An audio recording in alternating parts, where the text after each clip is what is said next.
Mr. Mark Lee back there doing my production. Check out his shows on IBM.TV on Monday, and also the Juke Joint on Thursdays. Go to Mark's website and check out all his good stuff that he's doing. And everything we do is about peace and love. Today, we chopping it up a little different. Hello to all the funk fans out there tuning in around the world. We're going to have a little bit of a plethora today. I got my man in a minute, Bill Tresvant, Washington National Consultant, a DC man, because I just want to ask him some questions. And, I just want to kick it a little bit. Obviously, we know what's going on. And I want to talk a little bit about voting and how we got to do that. So that's what our show is going to kind of be about today. We're going to keep it positive. We ain't going negative. We never go low. We just go high, shoot it up. I'd like to give a shout out to Keepers of the Funk. I finally got your new music, man. Yo. That's all good, man. Thank you, Keepers of the Funk, Michael Get Down Brown and his crew, and Otis Hawk. Thank you so much. And also Otis and Donna and Afterglow. I got to show you what I'm wearing today. My Toast to the Boogie shirt. That was so amazing. And you can see I'm rocking that shirt today. Where's the camera? Like right there. Toast to the boogie. Oh, there we go. Right there. Toast to the boogie, y'all. So, yeah, I want to make sure we give peace and love. And go out and support these people. Afterglow, 92416. Go out and get on, Next Exit stuff. And check it out, man. We got to support each other. That's what life is about. Beautiful peace and love. I love all y'all out there. Thank you for tuning in. And before we get started with our little political commentary today, mad shouts to Bootsy Collins. We got his birthday bash coming up October 23rd. All right. You can get tickets for $25. I mean, you can get tickets for $10. You can get tickets for $30, and you can get tickets for $60. Each ticket level has a different ticket price and different things that you get, different swags. You can go to BootsyCollins.com. You can go clubfunketeers.com to join us. I'm a Club Funketeer ambassador. Thank you, Patty. Thank you, Bootsy. $25 annual membership. The power of the one is the essence of all that is and ever was. That includes you and all you do. That's the mantra. Bootsy Collins, Peppermint Patty, I love y'all, man. So keep it real. And we're going to be running this video right now before we get started. Bootsy Collins, Mark, you back there? Give us the power of the one.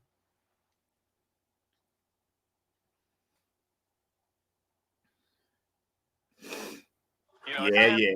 I love this. Between that space, which is one. One. And then you would try to spit your different notes, but you felt in between that, like, and that's the funk, and you can change that, and that's the funk, and you can change that.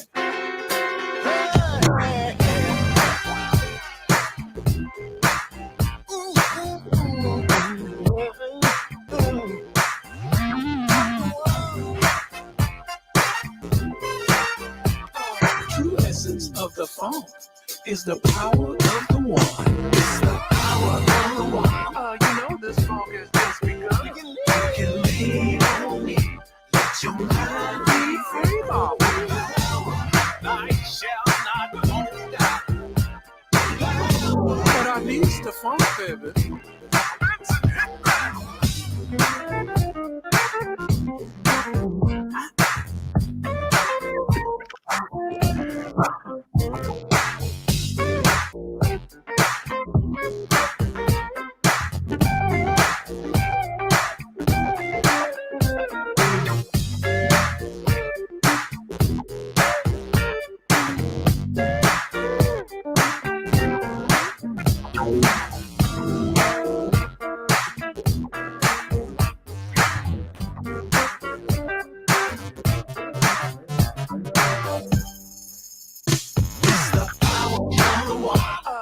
This song has just begun.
This talk has just begun. You can lean on me.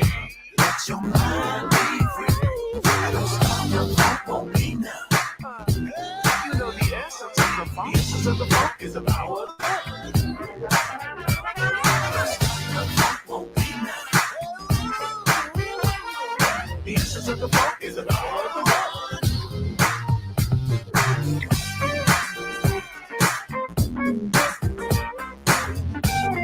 George Benson, they need convincing.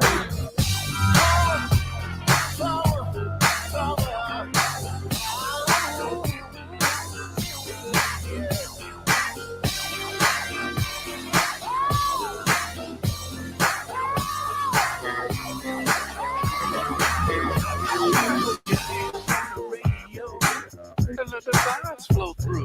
It ain't just anything that the funk can do. Never underestimate the power of the one. Just jump up on your feet and the power of the one. You know this song has just begun. You can lean on me. Let your mind be free. Oh, we funkin' all over. The essence of the funk is the power of the one. Girl, maybe you must feeling good like I know you should. Look at this, it's jug, all right now. Get the body poppin', funk it, don't stop. Gotta keep it going all night long. Have a blast, not to smash, but the roof down off this mother. Party up, down to the bar, to the gutter, get it loop, this baby, mama. To feed stuff. You got the power of the one. And what I think power. You give me power, baby. And you give me power. You give me power. You give me power. You just give me power. The true essence of the funk is the power of the one, Bob.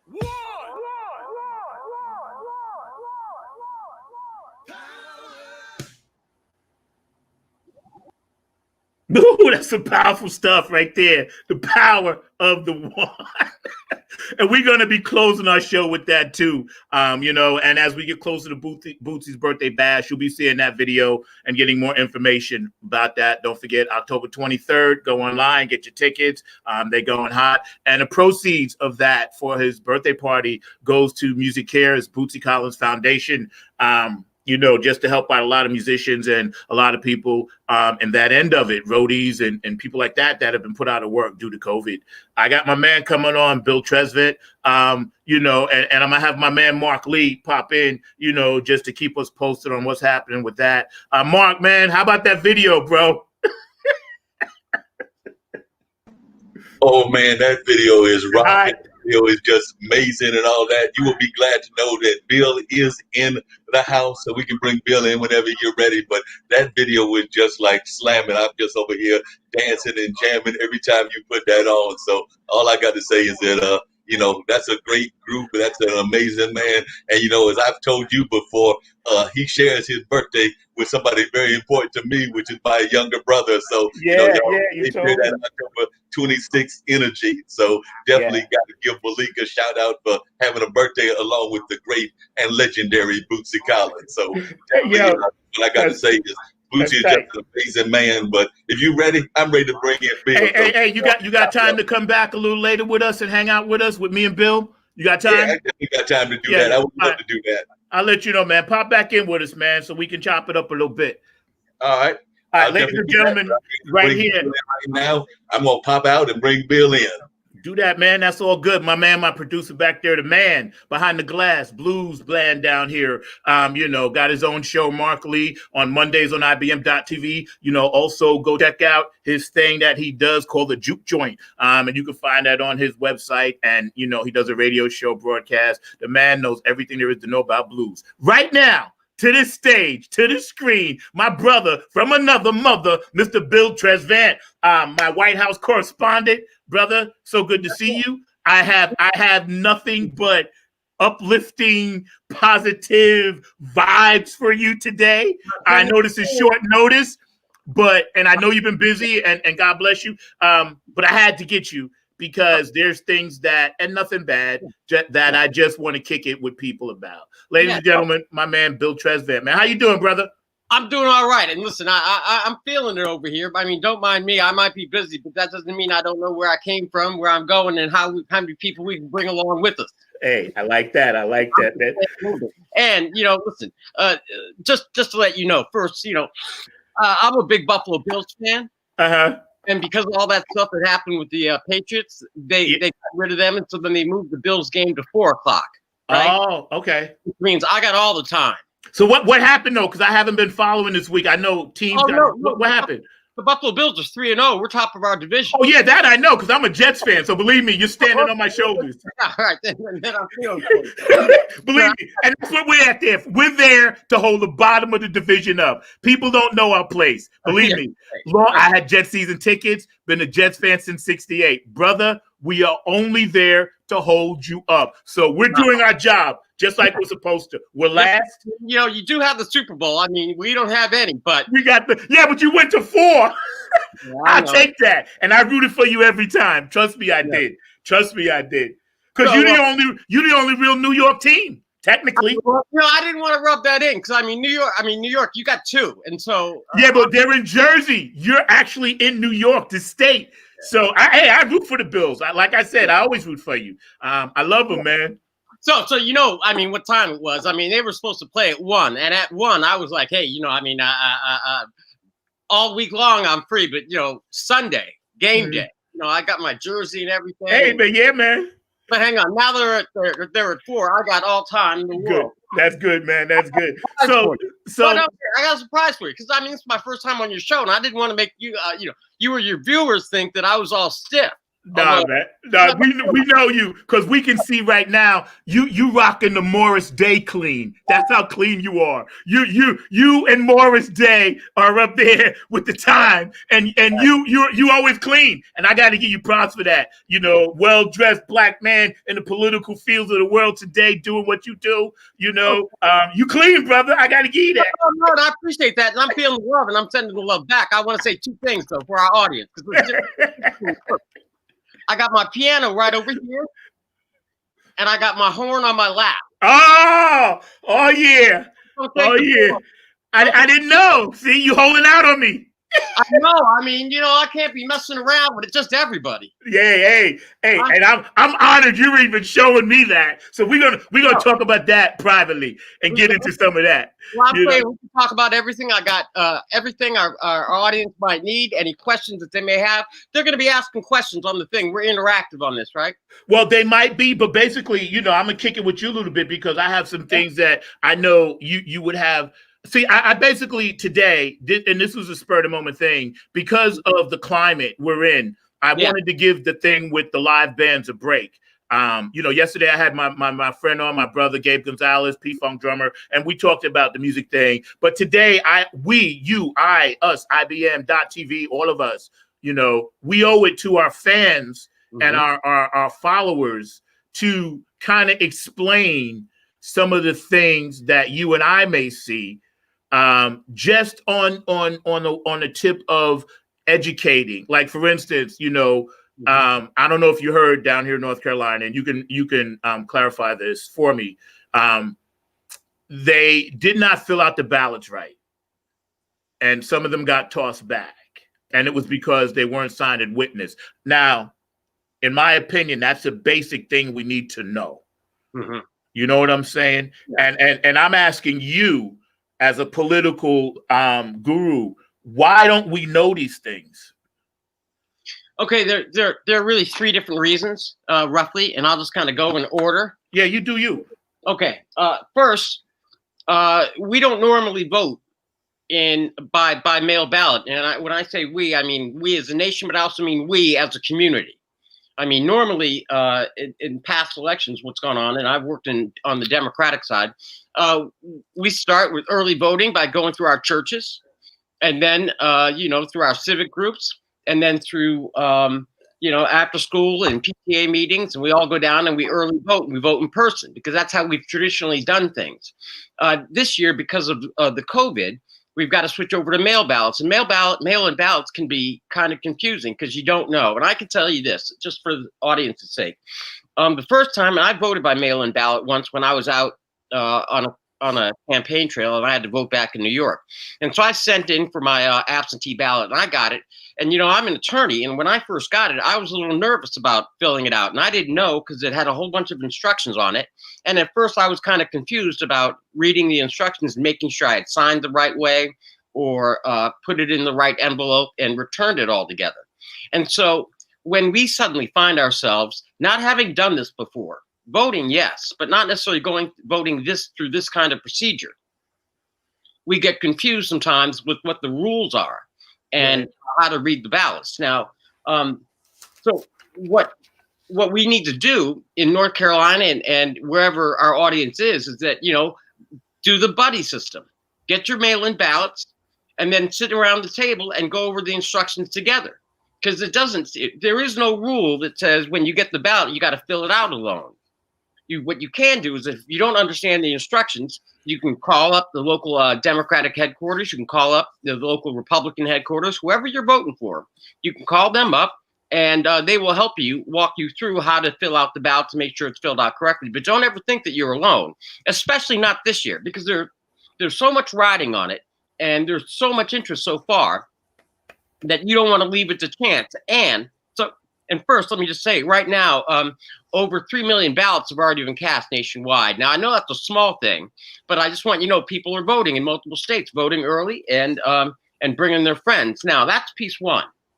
Piece two, and this is the really pernicious piece, and because the Republicans have a history of voter suppression, and they do that by saying, well, making the rules complicated, like in North Carolina.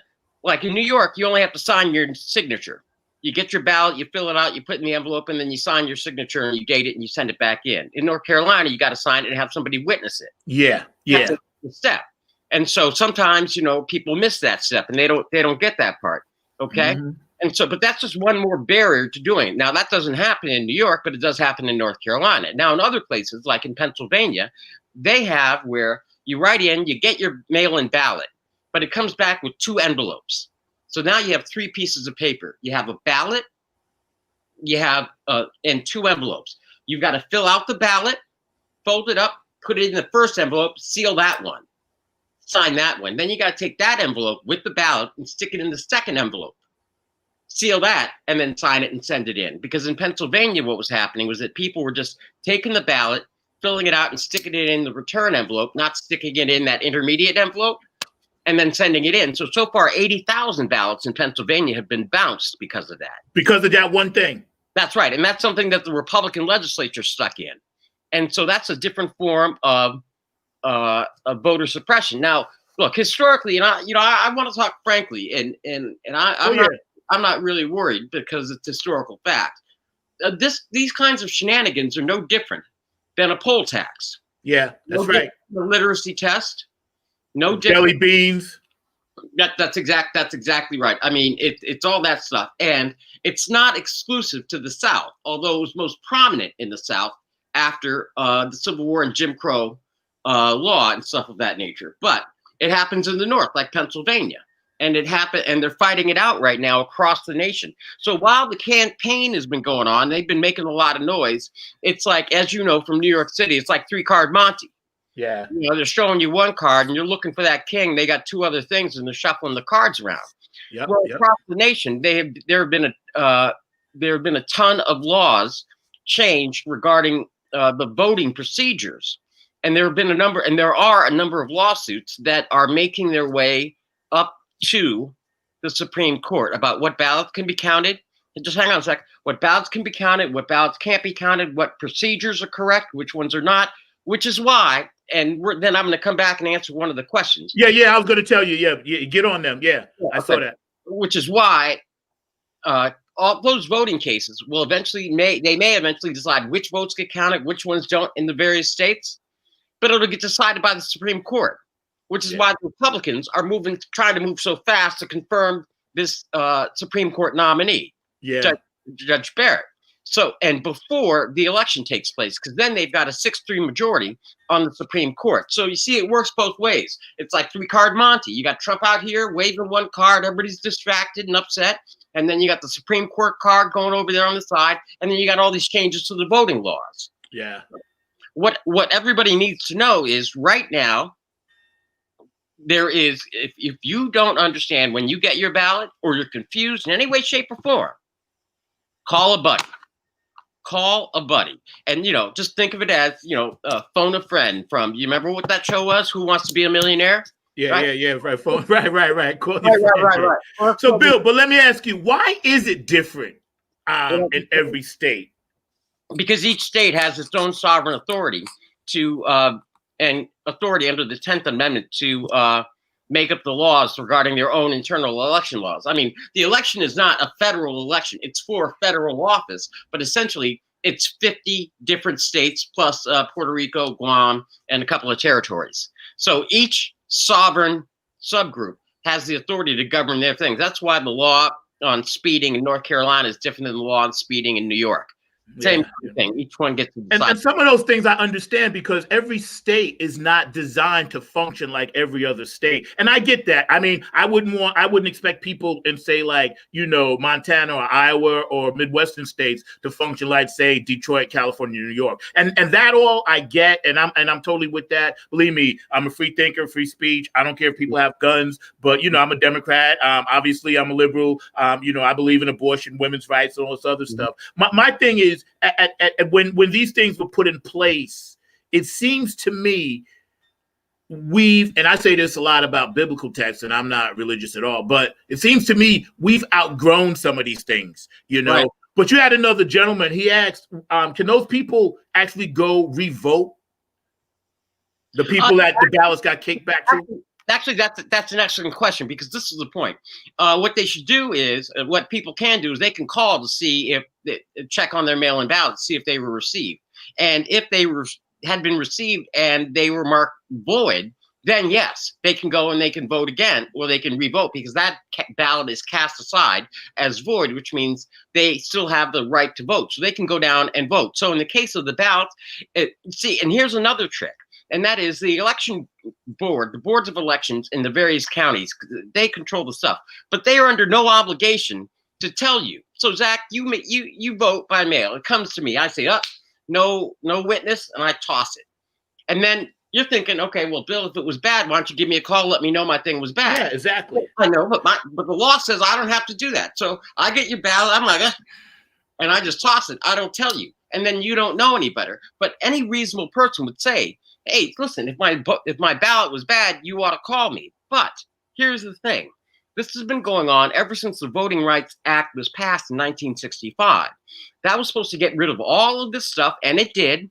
But then in the last 20 or 30 years, 40 years, actually it would be 49 years, doing my math quickly. They've been chipping away at it piece by piece. So, for example, in Wisconsin, you need a voter ID. Okay, well, you need an ID, a state ID. And for a while there, they were like only people with Wisconsin driver's licenses could vote, because they were trying to exclude the University of Wisconsin. They got 100,000 students, and the question was, do they live there or not? And the answer was, yeah, they do. And so they got to use the college ID, but that was not without a fight. So the Republicans have been slowly nipping away and tucking away at all these things for all these years in all 50 states. That's why the rules are so messed up. But yes, the short answer is call, check on your ballot. If it was rejected, you can vote. Just make sure you do it before November 3rd. And if you get your ballot first, call a friend. Don't do it alone. Yeah, so y'all heard it, man. Again, here we are hanging out on Funk Music with Zach. A little special show today with my man Bill Tresvant. Washington Insider, worked on the Obama campaign, worked around DC, knows the ropes in and out. So this is why I wanted to bring on a professional. You know, I only do a professional. This man's a professional at what he does. He's an attorney, plus what I see now, accomplished musician as well. So you know what I'm saying? I'm finding out a lot as you guys are. Thank you for tuning in with us and hanging out with us today on Funk Music pleasure. with No, Zach. it's my Yeah, honor. man, I love you. Thank you. And you know, there are things that we ain't going to go to just yet because now's not the time. But in your experience, have you ever been witness to this thing that we're in that we can't seem to shake, and we're getting further and further apart, you know? Okay. All right. Do you mean I mean like if society or just politics? just in general of like the three card, I want to say it's a perfect storm. We had this stuff up in the White House. That's right. For 3 years. We had the resurgence of the Black Lives Matter movement, the violence, and we had a deadly disease. That's what I call the perfect storm. And have you ever experienced anything like this? No, and actually, you raised an excellent point, because I can tell you this, that it's like on every single time you turn around, I mean, it is something that you never would have seen in our lives. And here, I'll just try your life and my life, and I'll explain to the audience. You know, I was born in 1968, so I'm 52. But in my lifetime, I've seen 2 impeachments, an election go to the Supreme Court, the Constitution be in question. Now we have a president who may not leave office, and so we're talking military violence, okay? A pandemic, like you see on Hollywood, this kind of like flesh-eating virus going around, an economy, the whole world on shutdown, everybody wearing masks, and then finally the protests, rightfully so. Yeah, exactly. I mean, Yeah.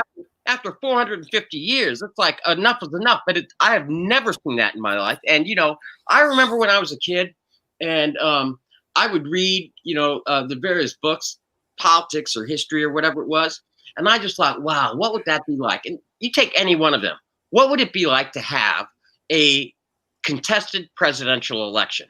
Okay, and so I saw it in 2000, and I was like, that was bad, right? And now, for the second time in my life, a contested presidential election that may involve the military. Now, how you? Yeah. I mean, I can tell you, for me, that is like the Buffalo Bills winning a game in the last 15 seconds of the game. It's a heart attack special. I've never seen it. And more importantly, Zach, you know what I can offer? Every single one is a once in a generation kind of event, and it's serious. Yes. On its own. Yes, right. Alone. Yeah. That's Yeah. serious. Yeah. Like, no messing around, serious, straighten up. I mean, there's a time to shuck and jive and screw around and, hang out with your buddies. But then there's a time to straighten up and fly right. And pandemic is serious. Fine. Yes. A recession / depression. Yes. Is serious. Yes. On its own. Like, okay. And then this political stuff is serious. Yes. On its own. And then Black Lives Matter. Serious. Across the board. Yep. Black Lives Matter. What I mean by that is this. The killings have to stop, and I don't know why people can't see that. Yeah. And look, there was a time, I was born in 68, America was being ripped apart by the same stuff, so I'm a child. Exactly. And then, I'm of mixed race. So, when I was growing up, they were still trying to figure out whether black and white kids could go to the same school, let alone a brown kid. Yeah. Yeah. So, yeah. Believe me, I get it because again, I grew up, and I'm a little bit older than you, but my his whole family was from Georgia, Alabama. So every summer we left New York and went down south. It was just going to happen that way. And I learned to see both sides of it. Believe me, I've went out in the fields with Corchwood snakes and chop cotton with my cousins. I know what it's like to see like 10 cotton trucks going by with black people sitting on there just to try to make $2-3 a day with a truckload full of cotton. I've actually done it. My father wanted me to experience all of that. I slept in a log house without light. I bathed in a tin tub. I went to the bathroom in the outhouse. I understand how that life was not too long ago and still is the mentality. And when I see that the gentleman, Jimmy Martin, that's following us on the thread, and thank you, sir, for hanging out with us today. He's bringing up some very good points. The things that the man said about divisiveness and stand back and things of that nature. I don't like to repeat negative energy, but it's ridiculous. It's ridiculous. It is. And let me just say this, a couple of things. And a lot of people don't know this. I'm generally reserved unless I'm with, my really, really close friends. Yeah, same. Yeah. Yeah, you're right, Jimmy. My family's from Columbia, South Carolina. My father. My last name is a gift from the plantation that they worked on. So it's funny. Everybody thinks I'm French. I'm not. Just Trezevant Plantation. Now, my grandfather, who I'm named after, William Trezevant, was a Baptist minister or a minister in AME in South Carolina. My good cousin Bruce Trezevant is still down there. Shout out to Bruce. If anybody's Bruce down in Columbia, South Carolina, you let him know that his cousin is talking trash about it. But and so I'm down there. It's an entirely different mindset. Yeah.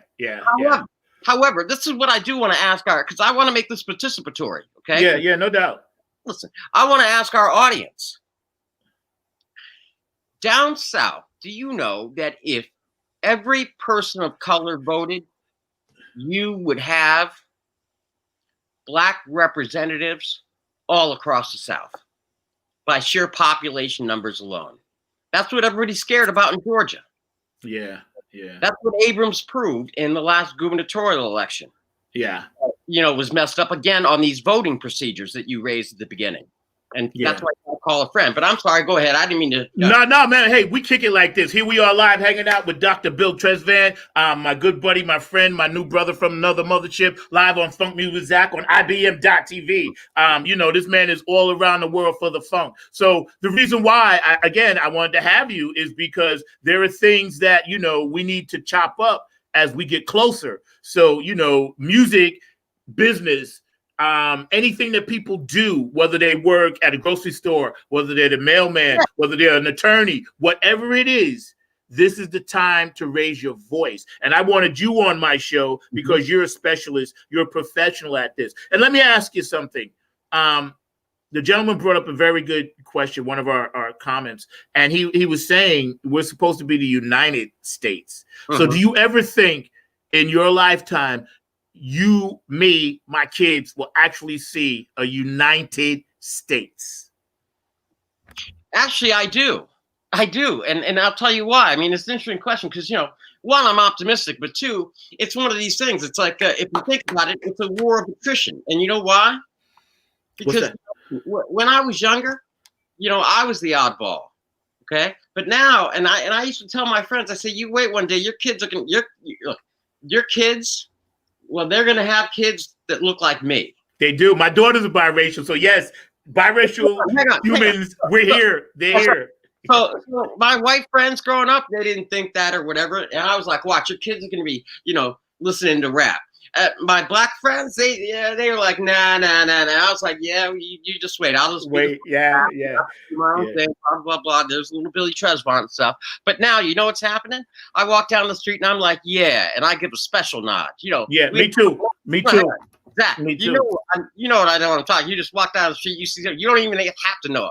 I saw it at the protests I went to. I went to 5 over the past few months before my surgery. And I saw the Rainbow Coalition that was out there. People really do want to get together. It's only the knuckleheads on both sides or whatever, and some things are justified, but most things are not. No, Zach, they're fighting for their lives. Now let me back it up with statistics. Mm-hmm. The state of California is majority minority. I lost your volume. Sorry. the state of California is majority minority now, just in terms of the population. There are more people that are non-white in the state of California than there are people that are white. And the projections are that in 15 years, by 2035, the majority of the United States is going to be people of color. And so that could be people that are biracial, triracial, five-racial. I don't care how many racials, okay? But then you'll have the one racials, but all across the board. And at that point, Zach, everybody's going to be looking at things differently. And those that are fighting right now, and I'm not going to give a voice to because I believe in, like you do, I'm not going to give voice to that group that was, cited at the Tuesday's debate. But that group is going to grow smaller and smaller. And the smaller it grows, the more violent it becomes, because it's just like a cornered animal. And you're right about that. Yeah. And we have to understand that. But more importantly, good point. But more importantly, the way to get that is for us voting now, because I can tell you why. Had my grandfather not done what he did during his lifetime, agreed, then my father would not have turned around and left South Carolina, came up to DC, went to Howard, and then turned around and married a white woman in 65. Yeah. And when it was still against the law, miscegenation laws, which made me, unrecognizable under the courts. Because the miscegenation laws weren't even ruled unconstitutional by the Supreme Court until 1975. I know. Isn't that crazy? 1975. America. So East is young. My point is that, and to our audience, voting matters because voting changes, and we are on the upswing, and it's a march, and it's taken a little while, but every single time you vote that you can, each 2 years and then every 4 years for the presidential, what ends up happening is that we change it piece by piece, and then one day we're going to wake up and it's going to be like, oh, and then we'll have the votes and we'll be like, oh, and then we'll start passing laws, and then things will be different. Because I got to tell you, BLM has changed things. George Floyd changed things. Breonna Taylor changed. They are. One of the gentlemen brought up that we need fair laws. One of the gentlemen on fair, and I didn't mean to cut you off, but you're right. And I wanted to get his point in there because and this leads to my point, my question for you. Fair laws and all of that stuff that we know, are important to those that have been oppressed. Not everyone has really been oppressed like other people. Some people feel they may have been oppressed.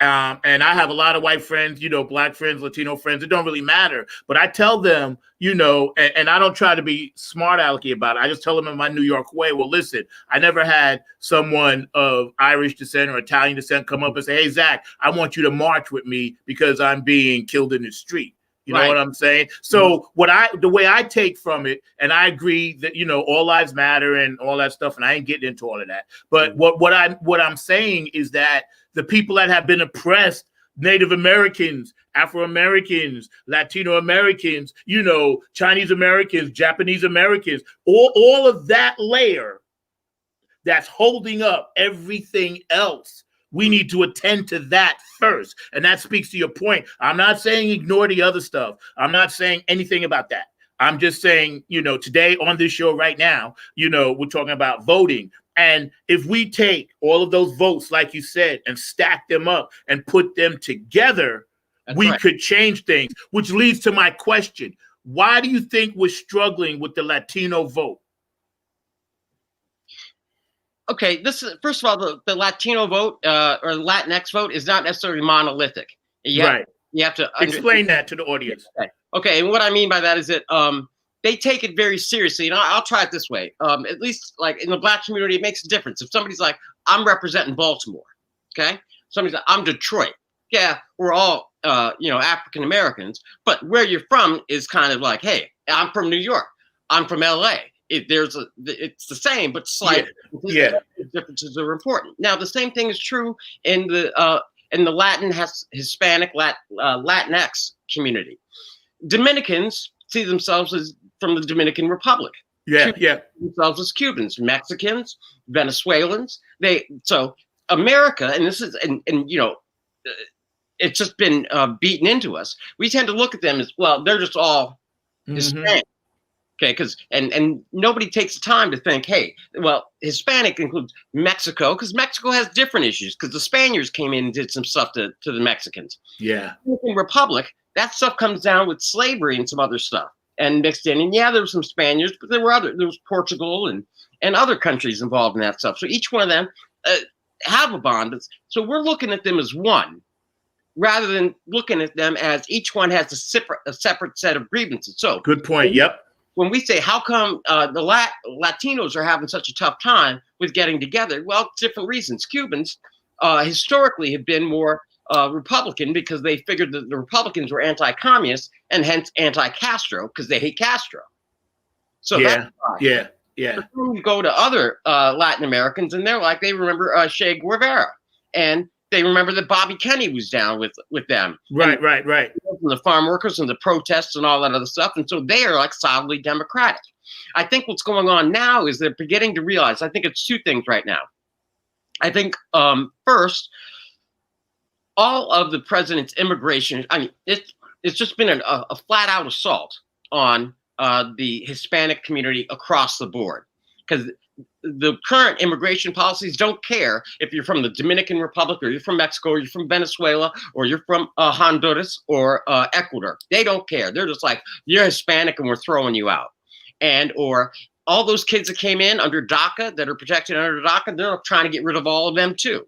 And so they just see them as one lump sum. So on the one hand, they're scared because they don't know how, and they've historically been, if you guys just leave us alone, we'll do our work, we'll send our kids to school, and then our next generation, which is a story of the immigrant dream. Yeah. Everyone except for African Americans, because we came here involuntarily. However, the point is that they're scared right now, but now the point is so serious for them with DACA, with this immigration reform, path to citizenship, that and you know the ability to get health care now without being arrested. Because look, you know how we say driving while black, or living while black, or just being while black, whatever. Walking, talking, speaking. That's right. That's brother bird watching in New York City. Okay. Right. Bird watching. I mean, thank God he's bird watching. But the thing is, with them, it's now at the point where they are suffering the same kind of issues because they're getting pulled over while being Hispanic. And they're getting, and if they don't have their license on them or whatever, they're getting thrown in jail and held and almost deported and they're U.S. citizens. So they're facing the same things. And now the hope is that it's finally getting through, that they see that we have the common thing. And that's why I think that Black Lives Matter is just a touchstone. Because, I just do want to say this, Zach, because listen, our community really does have a significant prominence. And it's not, a lot of people, shoo, but I can tell you, when our community leads, the world follows. Yeah. When at our third, fourth, fifth bite at the apple back in the 60s during the civil rights, and I'm not really worried about what people are going to say, although I know some people are going to, get mad. But listen, that opened the door then for, the feminist movement. That opened the door for the, gay rights and gay, lesbian, transgender rights movement. It opened the door for other people, other aggrieved groups. That's right. And I'm not dismissing any of them, but I'm saying that we came first. This time around, but it was like our fifth shot. Totally. And you know what's funny?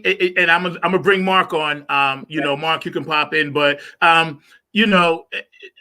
lady, and I want to give homage to her, Helen Reddy. She just passed away this week. I Am Woman, Hear Me Roar, and it just reminded me of that. I remember doing that in the '60s. Watching all this stuff happen as a 10-year-old kid. I was alive when Kennedy got shot. They sent us home when I was in second grade. I was alive to see Bobby Kennedy live on TV get shot right there while I was watching the convention when Rosie Greer grabbed the guy from the Rams. I was alive to see that. And I've lived through. We all have lived through Republicans and Democrats. So really, as long as we get what we're trying to get, it shouldn't matter if everybody up there is for all people. And that's my point. Mark, why don't you jump in with us, man? Because I have a question to ask you. Here we are, my producer, Mark Lee. I'm with How you Dr. Bill Tresvant. We're kicking it today on IBM.TV, Funk Music with Zack. And please don't forget to check out our sponsors. Go to Lynn Shepherd, Dollar Store and hit that green button because we support our sponsors here at IBM.TV. Today, my audience, I want you guys to understand, yes, it was about the music, and we'll be ending with the Bootsy Collins video too, but it's about getting quality information from Dr. Bill Tresvant, which I knew he had. Mark, early voting, North Carolina starts October 15th. What are you going to tell these people to get them out to vote? Hey, it's very important that they get out to vote because this is a critical election. I mean, and let's be real honest about this. If we do not vote for the candidate of what I think is of the people right now, then we are putting a lot of things in jeopardy. I mean, think about this.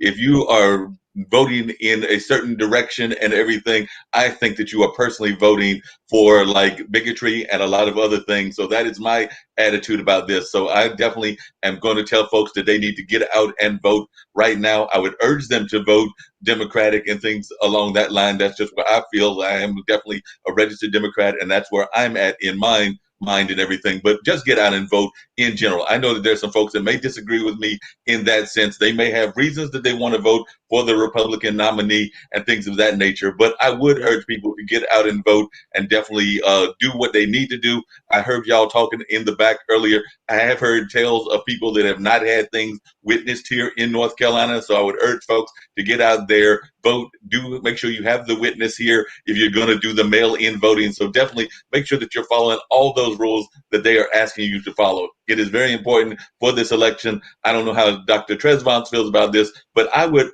say that this is probably in my lifetime, and I was born actually in between y'all, because like I said, I know that I'm the old man, huh? That's all right. That's all right. But I was born in 1962, and I do know that in my mind, with the exception of maybe the Kennedy election, and I was very young at that time, this is probably the most critical election that we have ever faced. That is what I would call it. I would call it the most critical election of our lifetime. So that's where I think and everything. I would actually argue, and Dr. Tresvant, I would love to hear your thoughts on this. I think that in terms of critical elections, probably the one, like I mentioned before, Kennedy and maybe the Obama election when we had our first African-American president were the ones that have been most critical in our lifetime. So what are your thoughts on that? Would you agree that this is one of our most critical elections of ever? I was going to definitely ask him that about that early voting. How do you feel about the early voting, Doctor? And also response to Mark's question. Okay, first to respond to Mark's question, I agree 100%. Kennedy in 60, and had with one exception, had RFK not been assassinated, then that would have been one of those signature moments that would have changed the country's direction. Because just think about it, we wouldn't have had Watergate. We probably would have ended Vietnam early. Lives would have been different, and the whole course of everything. You wouldn't have had a Jimmy Carter, wouldn't have had a Reagan. But then you're right. The other one of significance, Barack Obama, because finally that it just sent a message. Now it didn't quell everything, but what it did do is it said, hey, if it's been done once, then it can be done a whole bunch of different ways. Because now we've seen it. Now we know that when we get together, we can move on. And it's not. And I want to remind and I'll get to early voting in a second, but I just want to remind everybody of Jesse Jackson's speech in 1984. Now, for our audience that did not see it, I suggest they go to YouTube and they look up Jesse Jackson's 1984 convention speech. It's called, you can probably look it up under Your Patch Is Not Big Enough. And I don't know if you guys remember, but here I'll do a little piece of it. And that is essentially what he was describing was that when you make a quilt, each one of us comes with a patch. Mm-hmm. But our patch, actually, I'm going to do him. You ready? Do him. Go. Listen, when your mama was making a blanket, she grabbed everybody in the neighborhood. And everybody came with their pieces. They had a patch, but that patch was not big enough.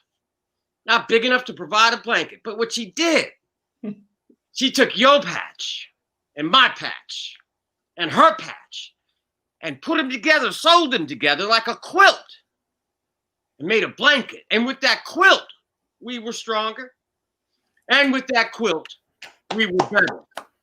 So when we vote, when we put together a coalition, remember, and this is quoting from him, students with student loan debt, you are right, but your patch is not big enough. Women and pay equity, you are right, but your patch is not big enough. Brothers and sisters of oppression, you are right, but your patch is not big enough.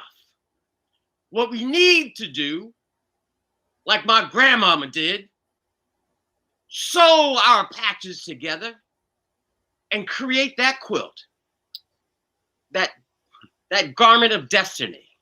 I say they go back. Now, that's a poor impression of destiny. Well, no, but that's deep, because you're absolutely right. Because as we come together, united, we stand, divided, we fall. That's which right. is one of the songs on my Nappyhead Funk Army new CD, right? And that's coming out, y'all, in 2021. So make sure you stay up on that. Right. And you're right, because here we are, right? Because on this panel, we have all different people that work for IBM.TV, all different people around the world watching. Mm-hmm. Everybody is following our lead. This is the thing that I take from it. My daughters are 12 and 16. They're biracial. You know, my youngest daughter identifies herself as a lesbian, and I'm not ashamed to say that. I support her and everybody else that's living a different lifestyle with all my heart. I'd ride or die, take a bullet for my daughter.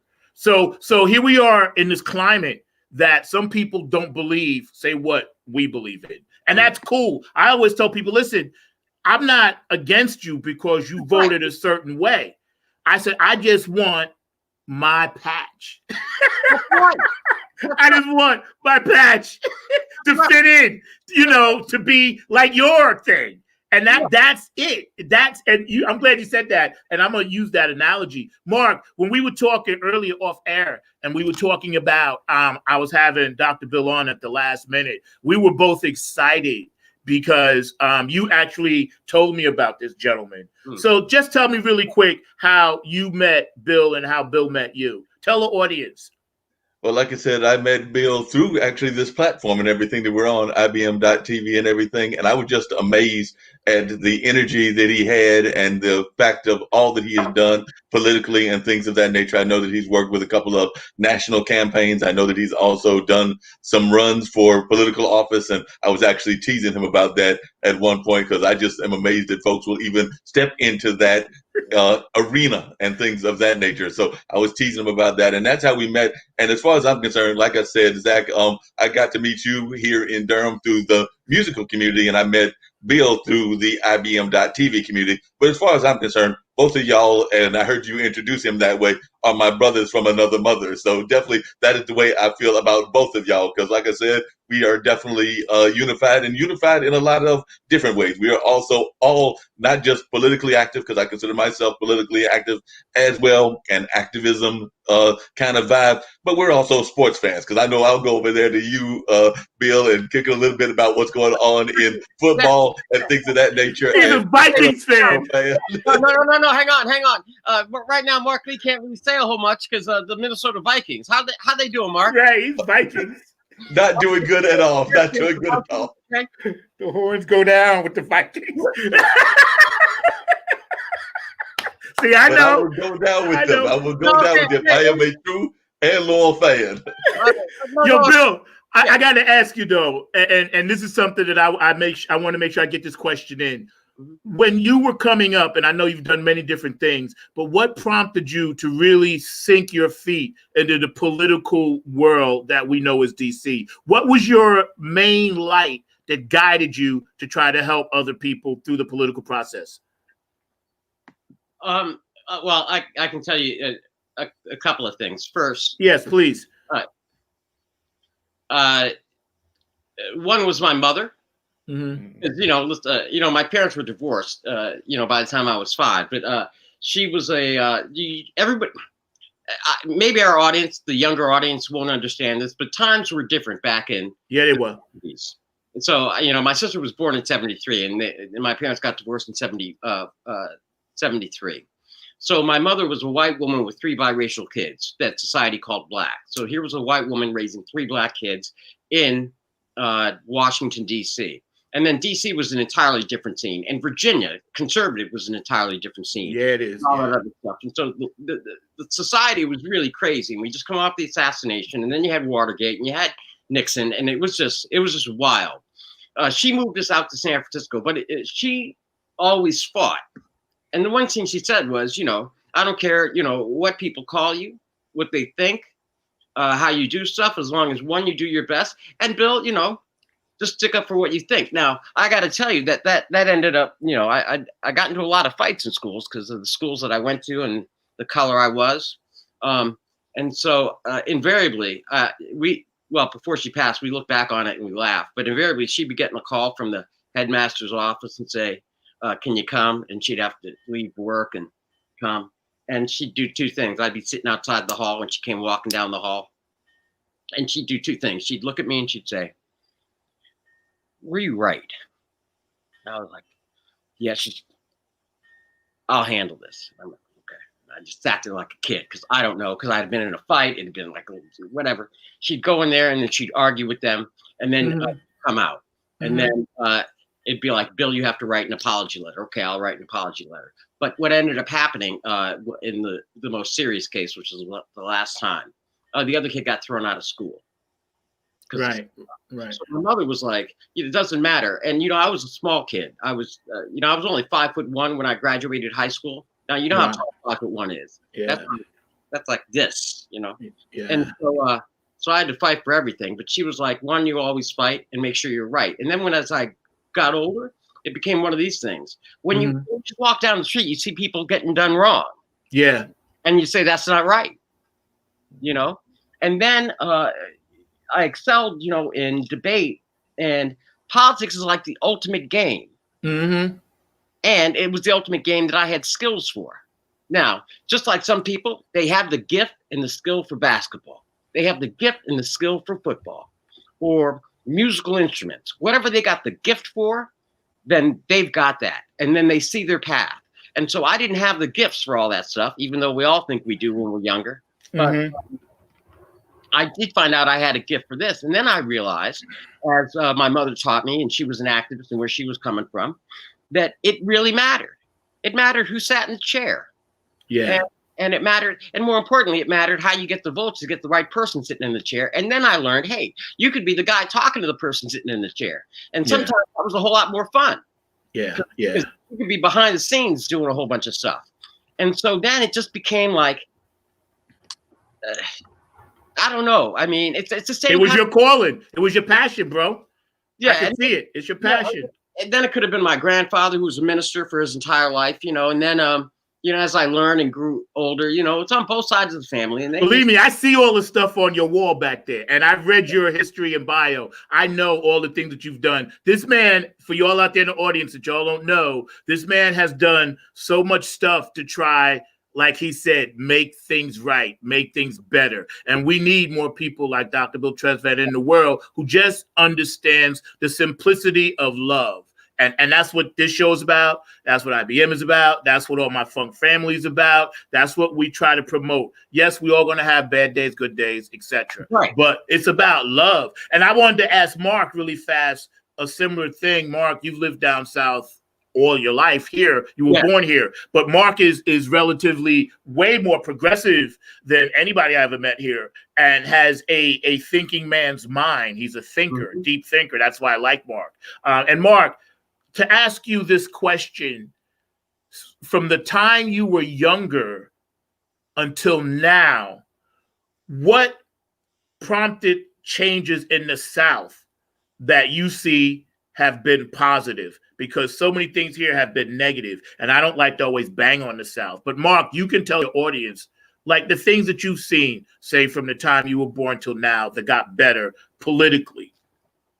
Well, one thing I've seen here in the South, and I think that Bill might agree with me as well, is that we're seeing more of our young folks actually come back and actually be very much actively engaged. And yes, I think we did see that when I was a child of the 60s. So definitely I would argue that my parents who were in their 20s at that time were definitely very much active. But now I'm seeing more of the children of the era that are being active as well. And I think a lot of that is the way that they were raised, because I was raised by parents like Bill Tresvant that were talking to me about political activity at a very young age. And they're even passing that on to the next generation. I don't have any kids, but I do have 2 nephews. And I can tell you that my dad, their granddad, is not afraid to talk to them about politics. And my younger brother also isn't afraid to talk to them about politics as well. So they are 12 and 11 now. So they are of that age where they're starting to think even about political things and of that nature. So I am seeing our millennials and our Generation X and a lot of those folks that are actually becoming quite active. So that's one of the things that I have seen changed here in the South. And I would compare it to what we saw with our young people of the 60s from what I've read in the history book. So I would say that it's very similar to that kind of era. You know, and Zach and Mark, and for the larger audience, just to point out how real this change is, Jamie Harrison is tied with Lindsey Graham in South Carolina.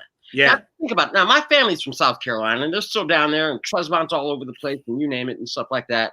I mean, down there, I'm just another one of them. Up here, I'm Trez, so I don't go down there. But you have a Democrat in a Republican state, a Black Democrat in a Republican state, on the verge of upsetting Lindsey Graham, who sits in Strom Thurmond's seat.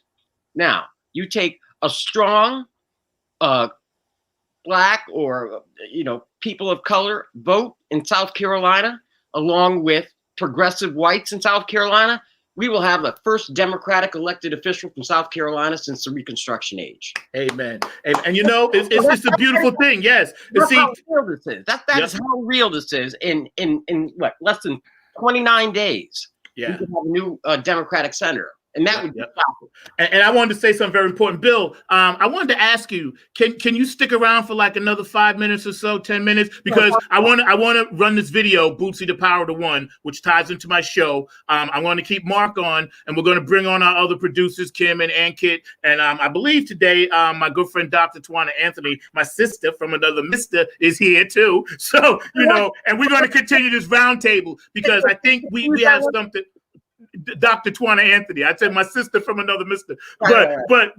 But I think we have something very special going on here today. And I would like to invite everybody to join us, all the producers, to come on in. After we run this video, The Power of the One, we're going to continue this because the vibe is right. It's all positive. And I know Bill, Mark, and everybody else, we got to get this information out. Here on IBM.TV, we have an obligation. We have the platform. And most importantly, we got the love of humanity, which brings us all together. So people out there in the audience, hang tight. Watch this video, Bootsy, Power of the One. We're going to come back with our roundtable, and we're going to continue this discussion because it's hot right here on Funk Music with Zach, y'all. I love it. I get goose pimples when we do our stuff. I do. I love this song. I love it. Yo, it's tight. It's tight. I want to put it on my LinkedIn page because you're my friend of mine. One. And then you would try to spit your different notes, but you felt in between it like, and that's the funk. And you can change that. There you go. Threaten, man. And you can change that.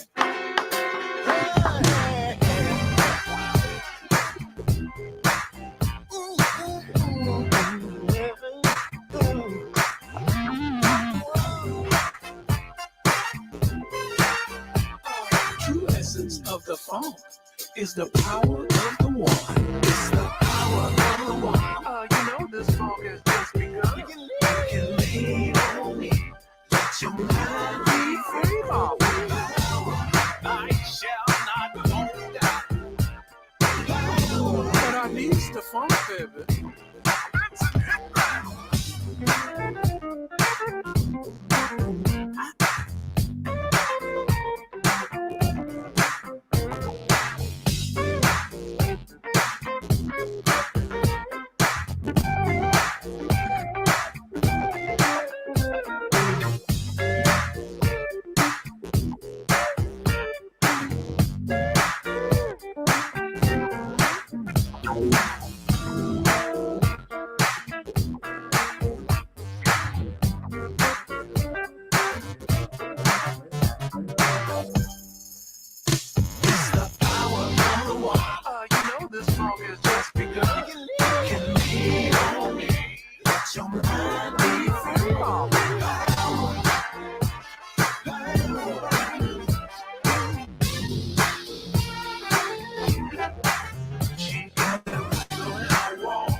This walk has just begun. You can lean on me.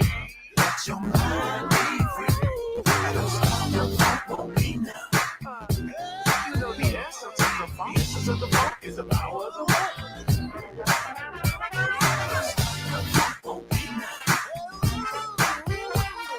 The essence of the funk is the power of the one.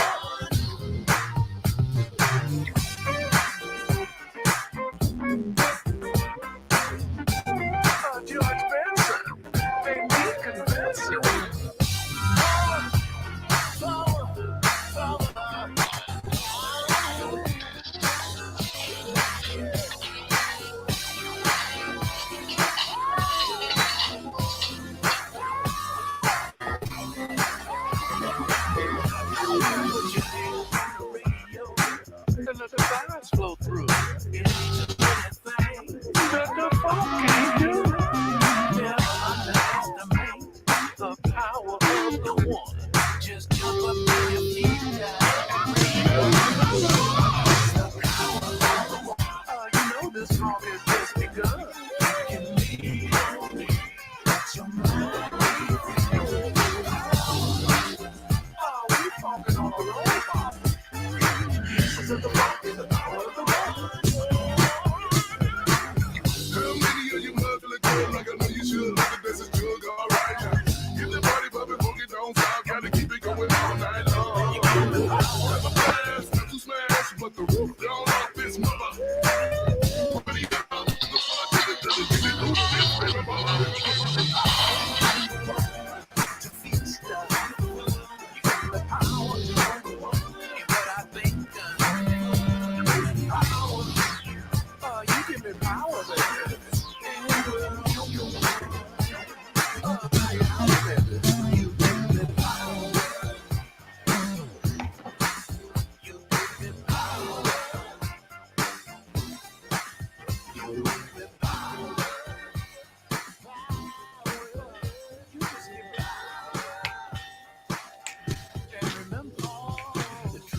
Of the funk, the power of the Power of the One, Boosie Collins. Check it out. His birthday bash, October 23rd. It is the very essence of all that is or ever was. That includes you and all you do. Ticket prices vary. You can get tickets as low as $10.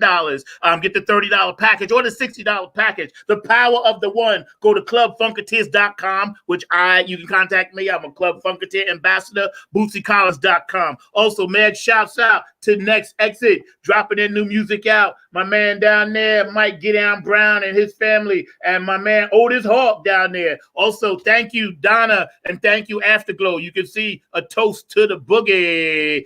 They got me some new swag. And last but not least, my boy Kevin Harrington, my brother, just dropped a new single by KAX. Kevin Harrington Experiment, featuring this amazing saxophonist Roy Richardson Jr. So y'all go ahead and check that out. Hit my site, look for Kevin's site. Again, thank you for everybody hanging out with us today. We had an extremely special, important guest that I needed to get on as we continue our little roundtable talking about voting and things of that nature. Dr. Bill Tresvant, White House correspondent, deep inside, hanging out with me, my producer, Mark Lee, the man behind the glass, on his shows on Monday night, IBM. Check it out. Also, Mark does the Juke Joint, so you can go to his page and find that out, too. We got a lot of stuff popping. I got the energy flowing. I'm blown up. The full moon was in Aries, and I'm an Aries, so you know I'm hyped. And Doctor, again, thank you. And we're going to continue this because, and thank you for hanging out with us. And we're going to continue this because it's very important. Yeah. As we go forward. Hey, Kim's in the house. What's up, sweetheart? Love you. Miss you. What's up? What's up? What's up? What's up? Juiced up. You guys have got me. It's juiced, right? It's juiced, right? It's juice. It's juice. That power juice already. It's juiced. Right. The energy is juiced, man. It's juiced. You can feel it. You can feel it. And this Yeah, is what IBM is all about. This is why I That's get what IBM is all about. I Zach, get you had a excited. question for Dr. Tresvant and everything. I want you to be able to get that question in and everything. So I need you to get that question. But before you get to, I just got to make one statement. Bill, I hate to tell you this, but you got 2 Vikings in the house now, because I also know that even though we're not doing well, Kim is a Vikings fan as well. So just want to let you know there are 2 Vikings in the house now also. So, but I'm turning it over to Zach so that Well, Zach can I ask got his purple question. on. Kim told me once I look good in purple, so I make sure I wear purple. Right? I remember. But yeah, Bill and Kim, you can jump in too. We were talking about it doesn't matter who you vote for. We just got to get people to understand how important it is. And Bill and Kim, both of y'all can answer this. Why do you think now people are still hesitant to understand the process? Because we can't change things, and Kim always says this, on the local level until we understand the process of how to get laws changed.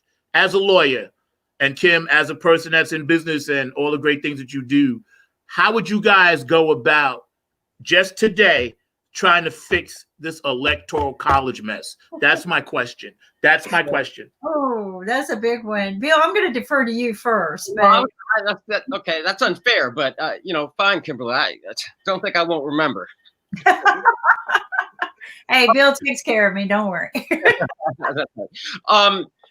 Simply, what our audience needs to know is this: is that there is a campaign out there already to change the electoral college system. Essentially, the principle is this: is that if enough states sign on to pledge that they will cast their electoral college votes for whoever wins the popular election, then if enough states do that, enough states that would carry the majority of the electoral college votes, that would be 270 states representing up to 270 of the electoral college votes, then we would already have an automatic popular vote. Now, the good news is that 15 states have already done it, representing over 200 electoral college votes. 15 states have already passed laws in their state, including like California, saying we agree that once the number reaches 270 out of all of the states, doesn't matter which ones, as long as you get to 270, that we will cast our votes for whoever wins the popular vote, even if our state didn't vote for that person.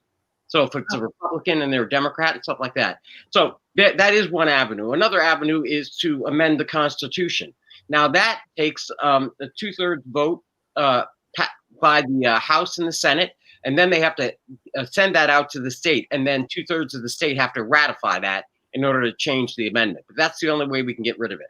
Kim, you're a woman that gets things done. So in your opinion, and you're a brilliant woman, tell me, and you and I talk about this privately a lot, as we try to make change, as little as they may be, what is the best way to go about it if you were talking to your audience, Kim, about this? Because we have to change this.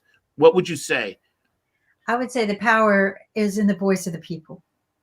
And you've been doing it, getting out there and letting your voice be heard, but now you have to take that next step, right? So there's a thing that I've learned this year. It's called learn it, do it, and teach it. All right. We can't just learn and do. We're going to have to teach each other. We're going to have to join hands, right? And unite a little bit stronger, but we're going to have to go there together and make that change. So we've got our voices being united. We need to get our statements in place, like when you get your branding going and you get your elevator pitch. Well, that's what we need united. Okay. We need our elevator pitch united. So you got your brand, Black Lives Matter. Okay. And you want to go in there and you want to be the change now, right? And actually we're building a channel called Be the Change. I don't know if you guys know that, but so we have to unite together and go and make these policies happen. And it's not going to happen with just one person doing it. One person in the past has always done it, things, but we can't rely on one person anymore. Okay. It's a lot of work. As Bill stated, it takes a lot of votes. You got to get out there and talk to every senator to get them on your side. I have only seen one bill in my lifetime, and I'm sure there was more, But I personally have only seen one bill go through where it had a unanimous vote on it, and it was the bill for violence against victims. And it got a unanimous, everyone just voted on it real quick.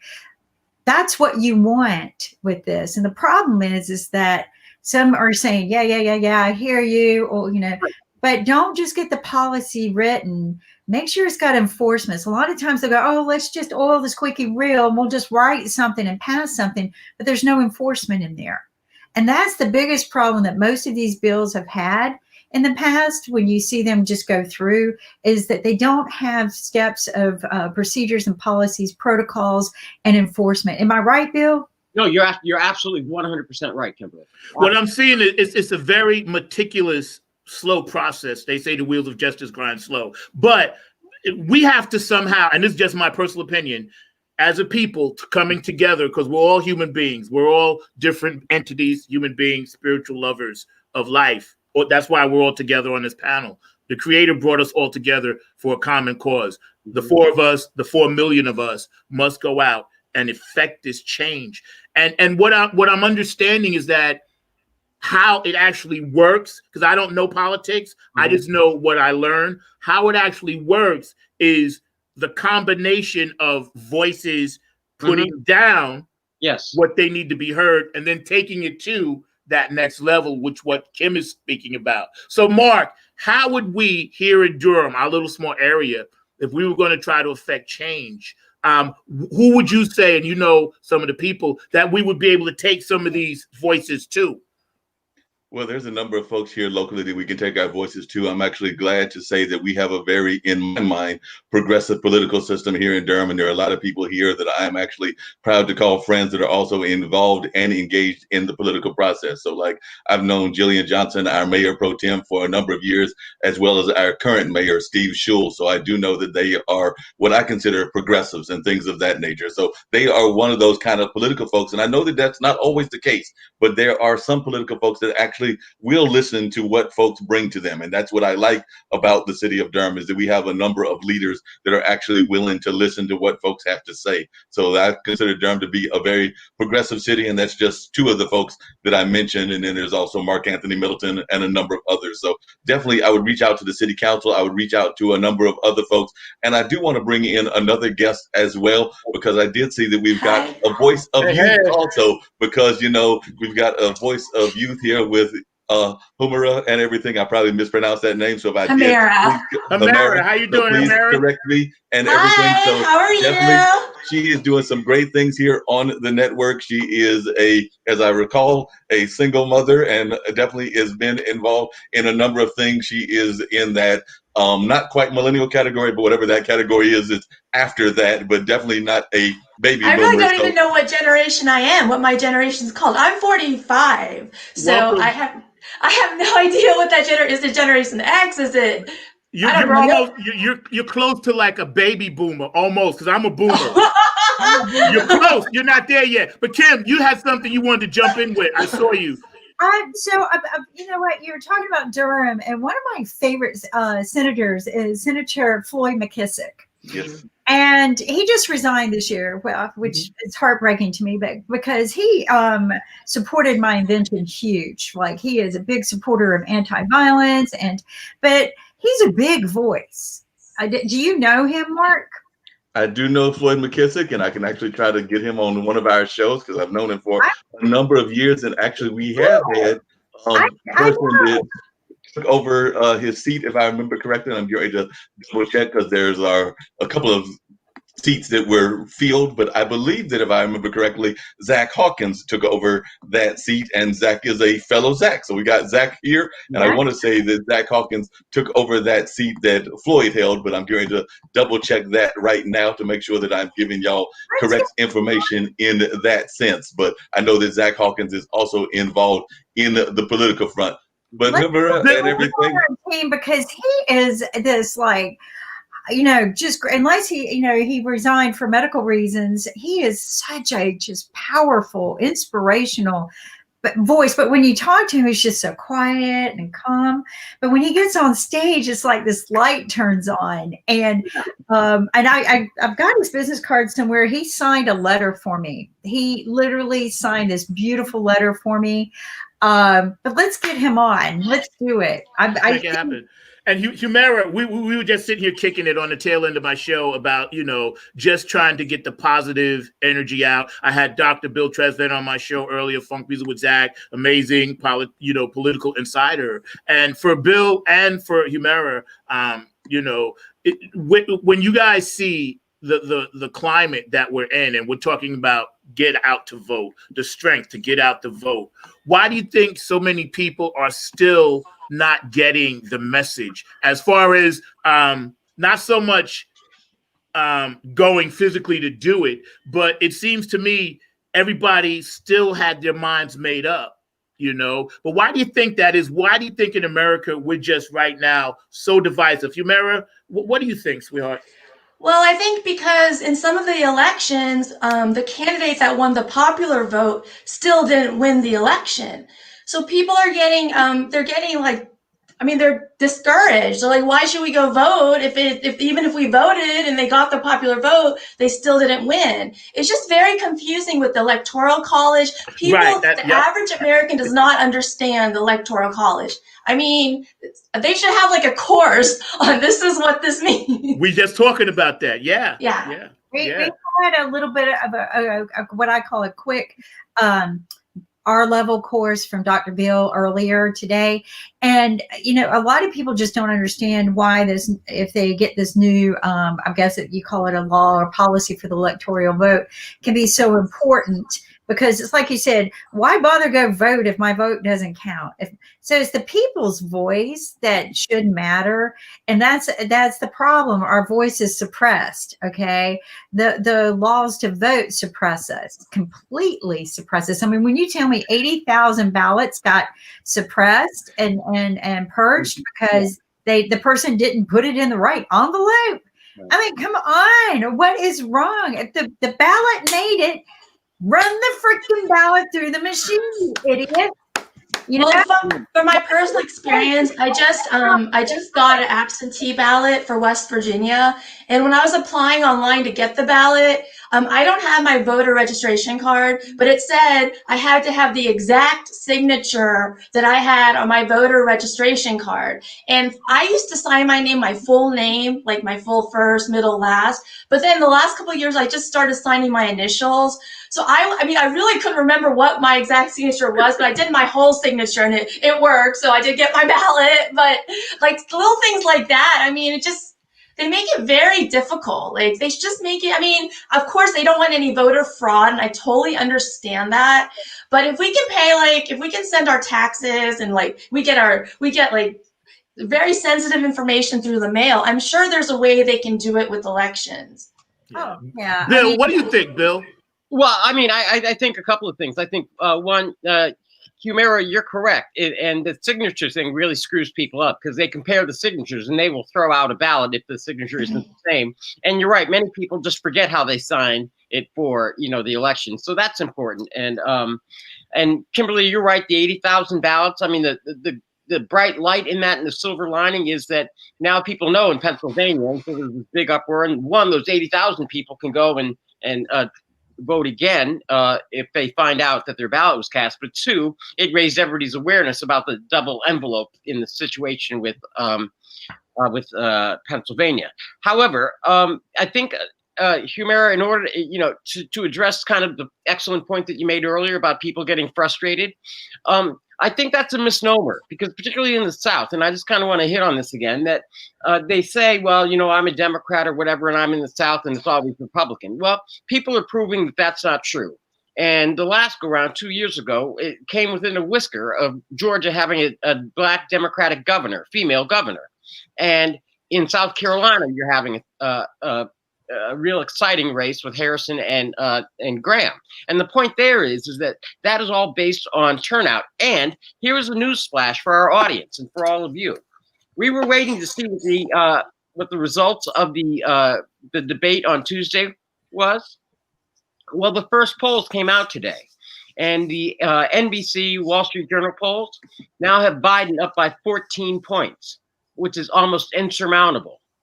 And 14 points at the national level start to suggest an electoral college landslide, somewhere of the like 350 and up electoral college votes. But that means places like North Carolina and Florida and possibly even Texas. But you see, you're right. In all of those states, people are discouraged. Oh, I'm in Texas, my vote won't count. Well, it does if you show up. And yeah, there are going to be hurdles. But yeah, just think about the hurdles when people couldn't vote. Yeah. Women couldn't vote until 1920. Yeah. You know, so which is insane. It's like, that's insane. That's right. Literally 100 years. Put our fingers to the bones, but they wouldn't give us a voice to vote. Right. I mean, and a fight. Right. And hang on. Here, I'll just go with some hot button issues that I think would just, you know, not a particular political side, but women make less than men and have been doing that since they ever started working. That's a reason to vote. Okay? Yeah. For women. People without health care who now have health care. That's a reason to vote.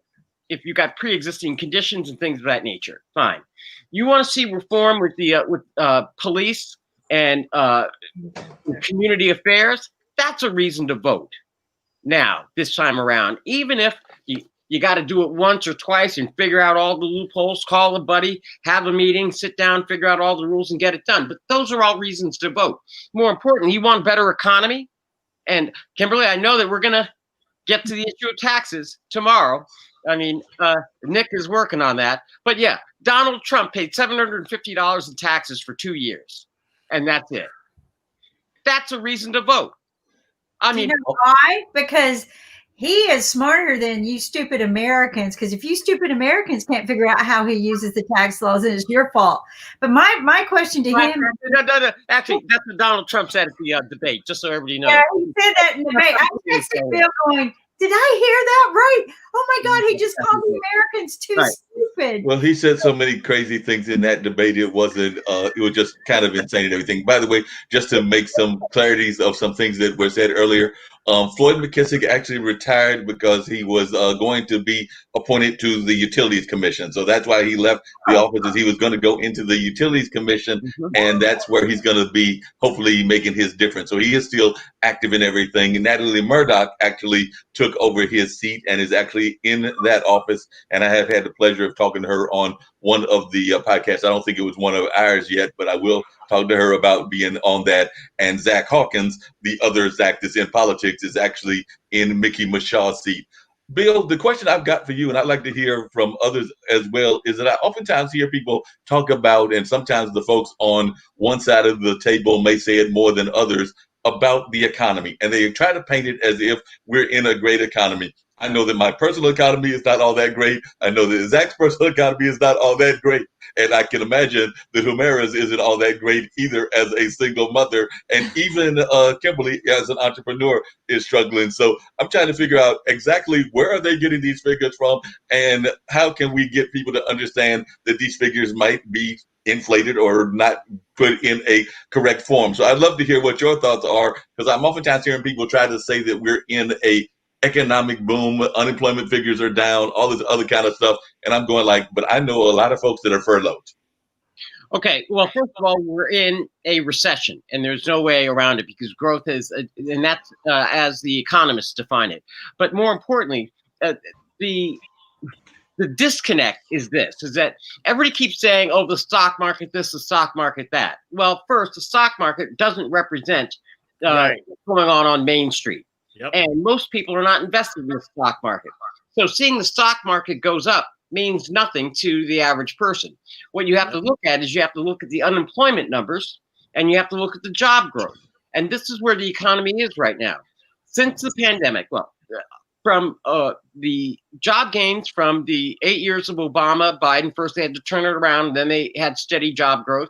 And then that job growth continued into the early part of the administration for Trump.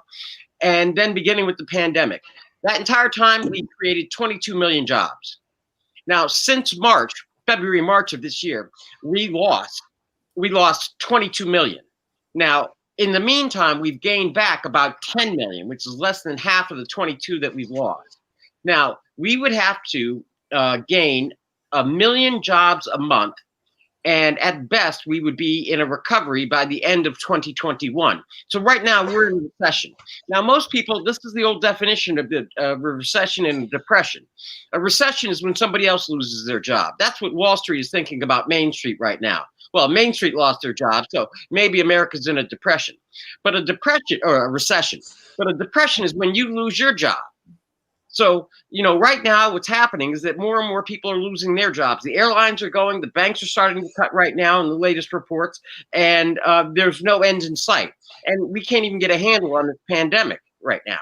So the difference is the way you're looking at things. When you hear the stock market is up, ask yourself, am I in the stock market? Because for me, the answer is no.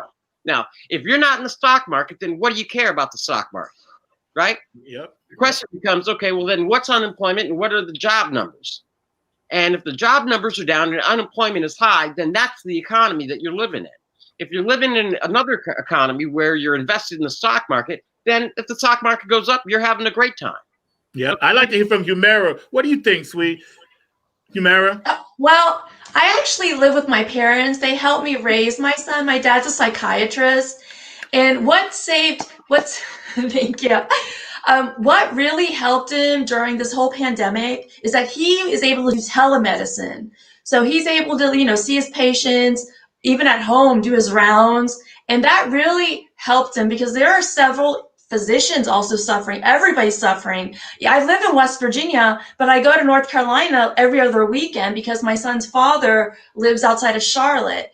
And I know in Charlotte, my friends are hurting. A lot of them are in the music industry where they put on shows. They're DJs, the promoters. What are they doing now? Slowly, it's starting to get back on track. Like they're having more shows, but a lot of people are hurting, and that's just the reality of it. I mean, I don't know, like Kimberly, I was reading some of the things she wrote about how the unemployment count is incorrect because of how they count it. But I mean, from my personal experience, people are hurting. Yeah, it's crazy. And Humera, just really quickly, I was curious. I've seen a number of things where they're talking about that vote between 25 and 50 that was kind of the Bernie factor last election and everything. So among your friends, are you hearing a lot of folks that are disenfranchised and are not voting? And if so, how are you trying to encourage them to get out and vote? Because that was a block that rarely hurt, even though she won the popular vote, but lost the electoral college. A lot of folks, when they do the analysis, they say that is a vote that really hurt in the last election with the race between Trump and Hillary. So I was wondering about your reaction and what you're hearing from your friends and peers.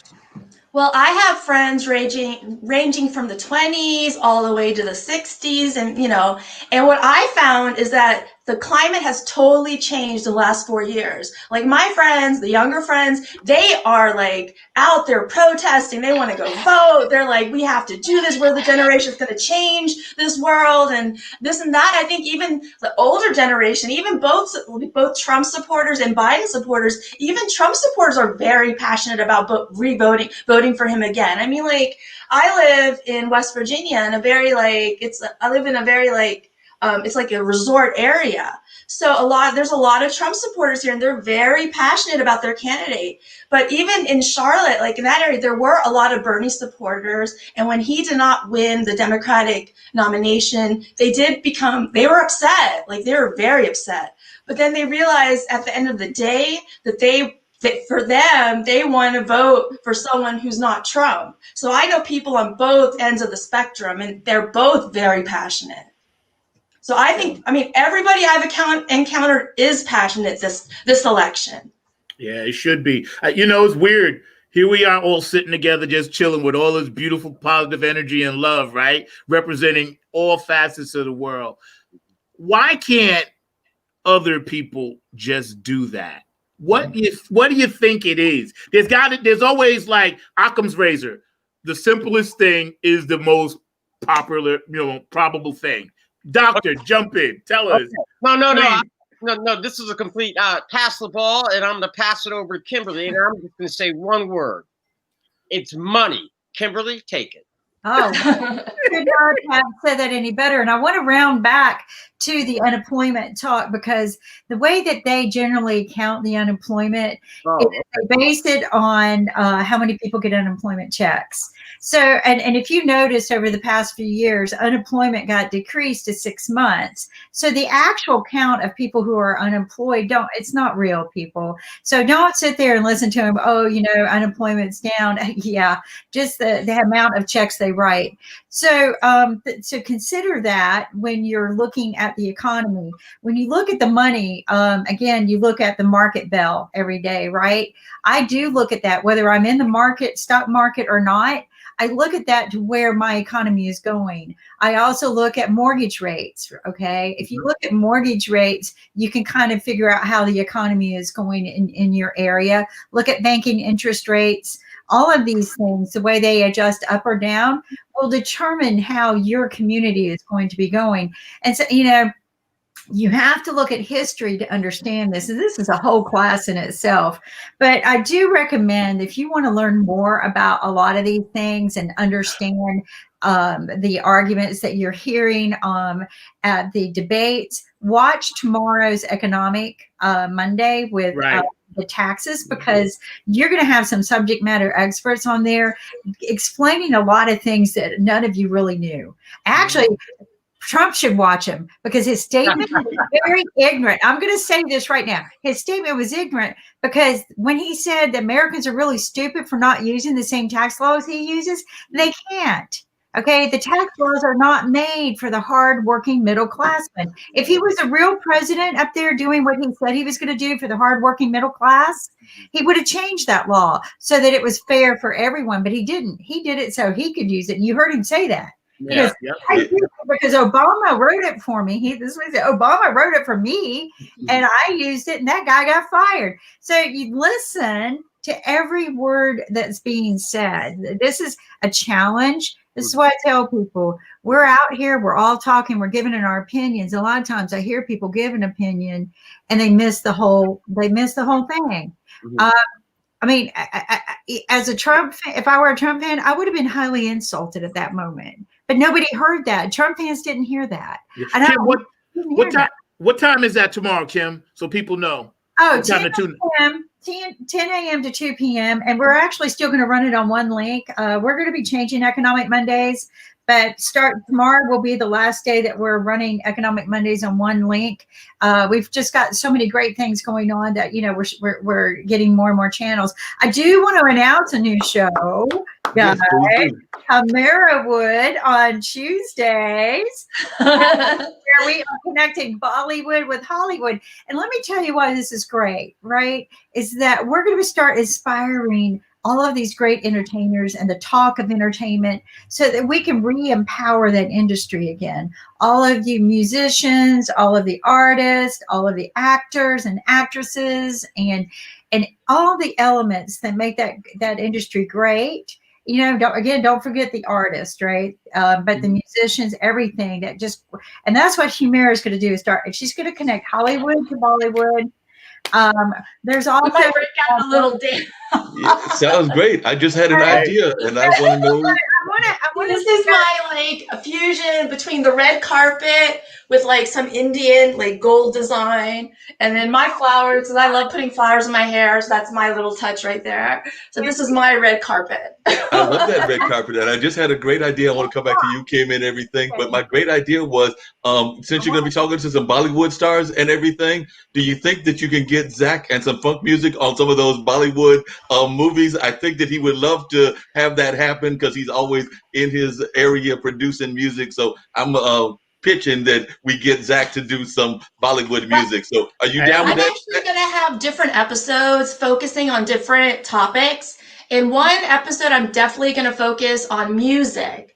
And I'm going to focus on how Bollywood, maybe tablas and sitars, certain sounds have been influenced and incorporated into Western music. One of my guests who's going to be on my show is one of my friends. He was the former bass guitarist for the Ramones, the legendary punk rock group. There's actually a street in New York City named after the lead singer. I know him, yeah.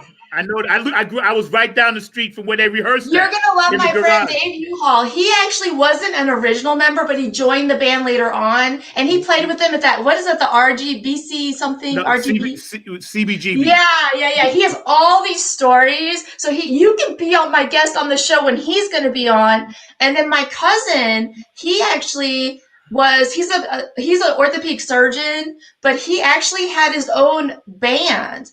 It was a band that was infused with like electronic music, and they won. He was the lead singer. They won the Hollywood Awards for Best Alternative Rock Group. And I'm working on getting him to also be on my show. I'll have several shows. I'm sure we can. I'll be more than happy. It'll be my pleasure and my honor to have you on my show. I just friended you on Facebook, so hit me up. Friend me back. Okay, definitely, yeah. And let me know. I'll be more than happy. But just a quick thing before you get to Kim. Sorry, Kim, but I was right down the street from the Ramones where they used to rehearse at in that garage, and they played all over Long Island with Twisted Sister. You definitely have to be on that show. Yeah. I know all about that. But I'm sorry. Go ahead, Kim. No. I'm glad we're connecting. Like, isn't this great? What a small world. Like, but hear me out. Also bring in. I've been asked if you can bring in Nollywood to this Nigeria. You guys are doing these two. Can we kind of bring in? I'm like, why not? That's America. Let's unite the world. That's that's my purpose in everything. Is just to spread understanding and this world. We're all one. We come from one source, and we forget who we are. We come here. We're born with all these labels, like I'm a female, I'm this religion, I'm this, that. I mean, we get so caught up in defending that we forget that we all are one. Yep. The reason why I like this is because it's my transparent world. There you go. Okay, we can connect, but it's the transparent globe. That's what I want us to become, where we are one and transparent with each other, so that we can see each other's needs and grow. And you know what, Zach, I think it's cool that you've got a connection to Mara Woods. Yeah, right down the street. This show just always picks me up, and I want that song, "The Power of One." I'll send it to you. Do the power of the vote. That's the power of the vote. Hey, we can run that too. Believe me. It's funny because again, we're sitting here with this beautiful love thing happening. All of us together, and you can feel the energy. It jumped off the screen. I just wanted to say, yesterday Mark was producing Tisha's show, and she said what you just said, Kim, on that show. They were talking about the energy, and what you just said, Humera, is so spot on. We're all spiritual beings having a physical experience. Exactly. And we're not born to be separated. It's only our physical appearance, And Kim and I talked about this privately a lot. Doctor, I know you're connected with it. Mark, you're connected with it, nature and everything else. We have to somehow, this is our mission. We're charged with this, whether we know it or not, continue to do what we're doing right now. To all the people out there, just know, if you're depressed, you call one of us. We're going to try to talk to you at IBM TV. If you're being abused in any kind of way, especially a child, woman, whatever, if you're a woman being abused, whatever, a man being abused, you contact IBM TV. We have things in place that you can call, a text, or contact one of us here at the station. We'll get back to you because we have so many great shows that cover all great topics. We are the future. So y'all watching out there, it's just not this show. We are the future. What's happening? You get the truth, you get the real, and you get a bit of everybody, which is what this country united, this world is about. And getting back to Bill and Kim and Mark and Humera, you guys are amazing. I'm just so glad to be on this roundtable, while I got the time. But we just had World Peace Day last week, 2 weeks ago, right? Whenever the world was like, hey, here we are. And then all of a sudden, what happened? It went away. Where did it go? Because it's called Awareness Day, right? So it's just to bring awareness, to make people bring their mind. And that's one of the things we talked about. And that's why we are bringing in a channel. We're talking about it. I shouldn't be telling anyone about it, but it's called Be the Change. And part of that is about keeping that awareness going every day, right? Why do we have to stop just on that day? Right. So, and that's going to, I think, help do that. But that happens all the time. Like, a lot of people don't know this October. Well, first off, this October is very special because you have two full moons, one on day and one on the last day. It's very rare. One is the harvest moon, the other is the hunter's moon. So both is something that fulfills the human body. And then, as you said, the Aries, but it's also Mars. If you look in the sky, Yes. Yes, it's beside the moon. Yeah. right? It's like rubies with a diamond. So all very, very beautiful. But then also the month of October is awareness for heart. It's awareness for breast cancer. Yep. And it's a lot of people don't know this, but it's an awareness month for victims of domestic violence. And so these are three big things in our lives, right? That are all happening, but we only, think about them in the month of October. And occasionally you'll get the one or two people that they keep it going, right? Just like anything, right? Any movement has those, few people who stand out and just keep that ball going. That's one of the reasons why I've always liked Biden, because he never stopped with the mission of stopping victims against violence. Never stopped. And that he wrote that bill in 1994. He pushed it. He gets it approved every go round. He makes the minimal changes to it that continues to get people to support it. But they're important changes. And he has tried to get some changes pushed through this year, which was very disappointing because the president wouldn't do it. And it was to prevent the offenders from carrying guns. So generally, if the offender is attached to the person, like a marriage or a brother, not brother, but attached to the person in some sort of way. But if they're a boyfriend or a stalker, when they write the order, they can still carry a gun. Mm-hmm. And we don't know why that is. So we were trying to it was a little loophole that somebody found. So Biden goes back and says, hey, we need to change this. And the president goes, no, we don't. And I'm like, wait a minute. He goes, well, everybody has a right to carry a gun. But no, they don't. I don't think everybody should have a right to carry a gun. I mean, some people don't earn that right. So, right. Well, I mean, part of that is illustrative of the simple point that your vote matters. Now, when you talk about Zack, Zack, when you talk about, hey, we were all kumbaya a moment ago, and that's true. That's what the world can be like. But the challenge is that you got to fight to get to that point. You got to fight to get to the point where you've got sensible people in positions of authority who say that, hey, listen, you don't have to fight anymore. But because the ones in charge aren't going to, give it up easily. And in some respects, that's what Trump is doing. He's just saying it up front. He's like, I have no intention of going anywhere, and I'm going to continue to make messed up decisions. And I'm not worried about you, not worried about you, and not worried about you. And I'm going to push through the Supreme Court nominee just because I can. And I'm going to make sure it's all messed up. And unless you stop me. And so the point is that when you go and you vote, then you're putting somebody else in a position where you can relax, because you can say, okay, this fight, and you can take a breath. And then let somebody else come on, because they will level the field. And that's why individual votes are important. Phone a friend for some help, and do it this time, because this is singularly one of the most important elections. Because frankly, I don't know if anybody, it's funny, it's one of these things. Back in '84, when Reagan defeated, back in '80, when Reagan defeated Carter, his big question was, are you better off, America, than you were 4 years ago? Yeah, I remember that. Yeah. Right. They looked to their left and they looked there and they said no. And then they voted for Reagan. Now, the question is, I think this time around, do you think you're going to be better off 4 years from now with Trump? So you can look to your left, you can look to your right, you can look up, you can down, and then you can decide how you're going to vote.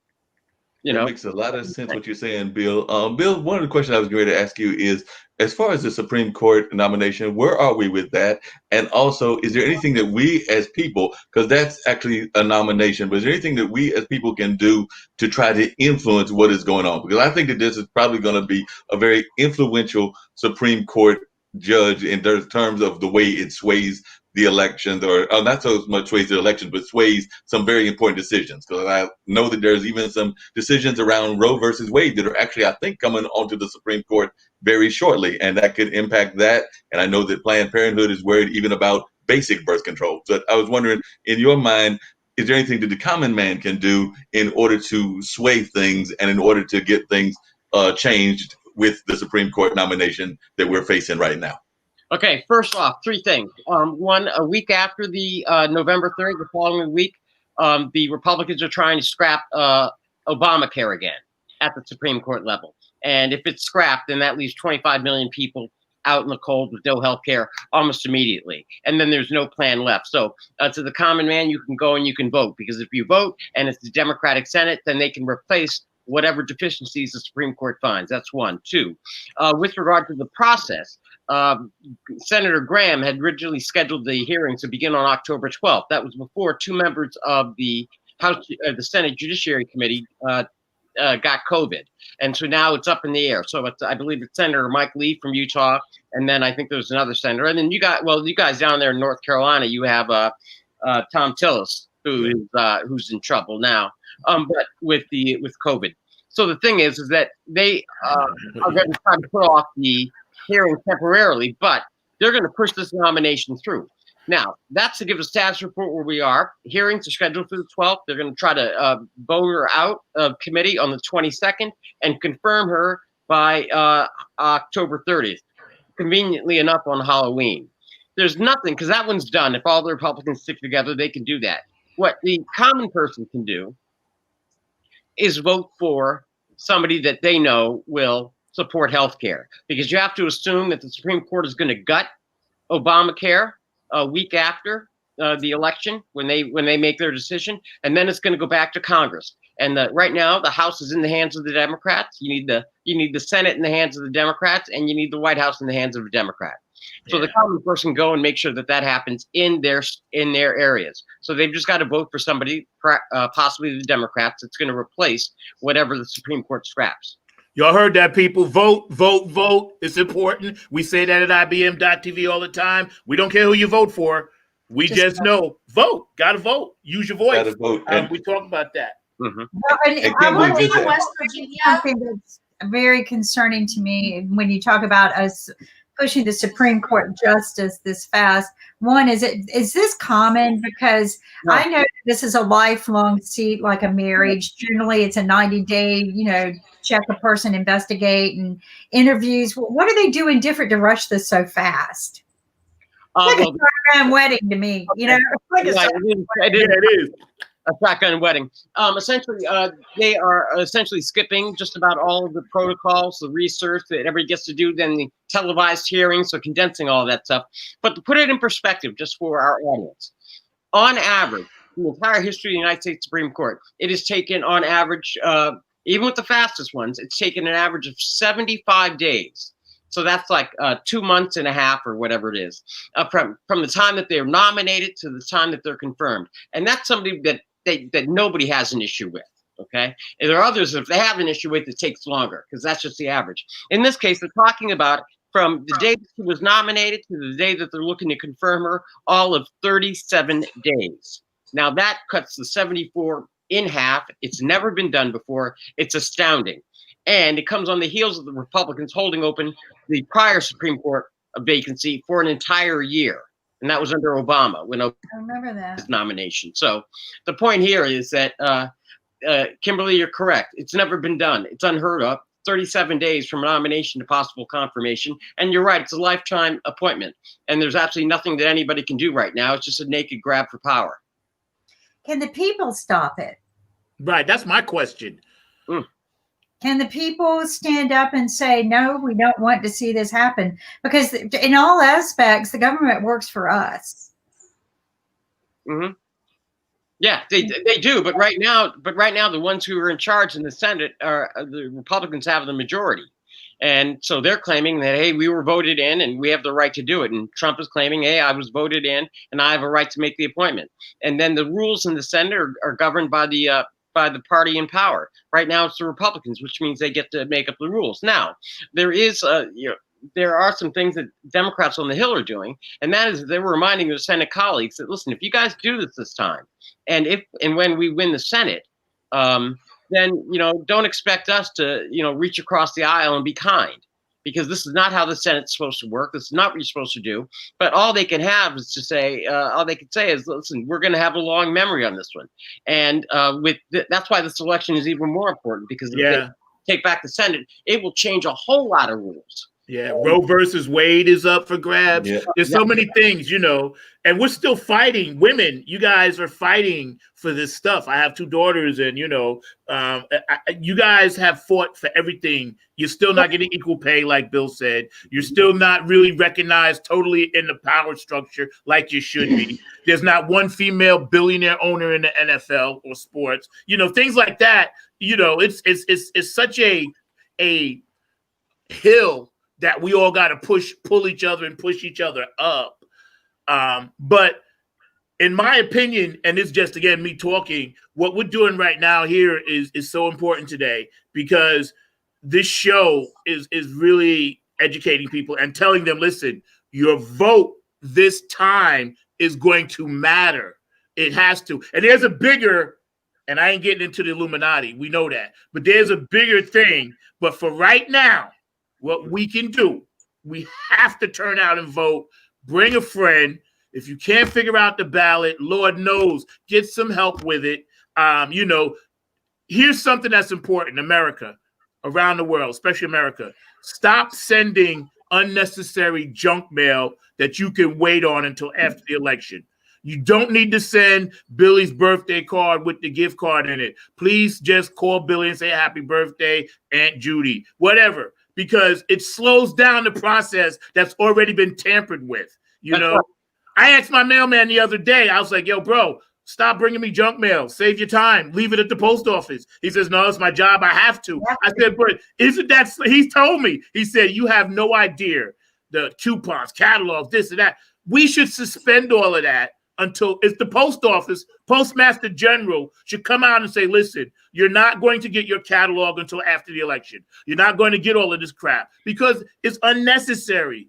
It goes right from my mailbox to the garbage can. And I thought this is slowing down the whole thing for people that can't get out. Now, Mark, October 15th, North Carolina. Boom, early voting. Kim, you know that. Humira, when does early voting start in West Virginia? I'm curious. Well, I mean, I got an absentee ballot, but the thing that was kind of weird is that they said that you can send it up to the day of the election. So then when are they going to count it? Because, that was another thing, because most people are going to be voting by absentee ballots this year, but if they're not even going to count it until who knows when after the election, then they'll say, oh, this is the projected winner. And then everybody will be like, hey, we didn't vote for them. And I don't know what kind of ruckus that's going to cause. And that's not right.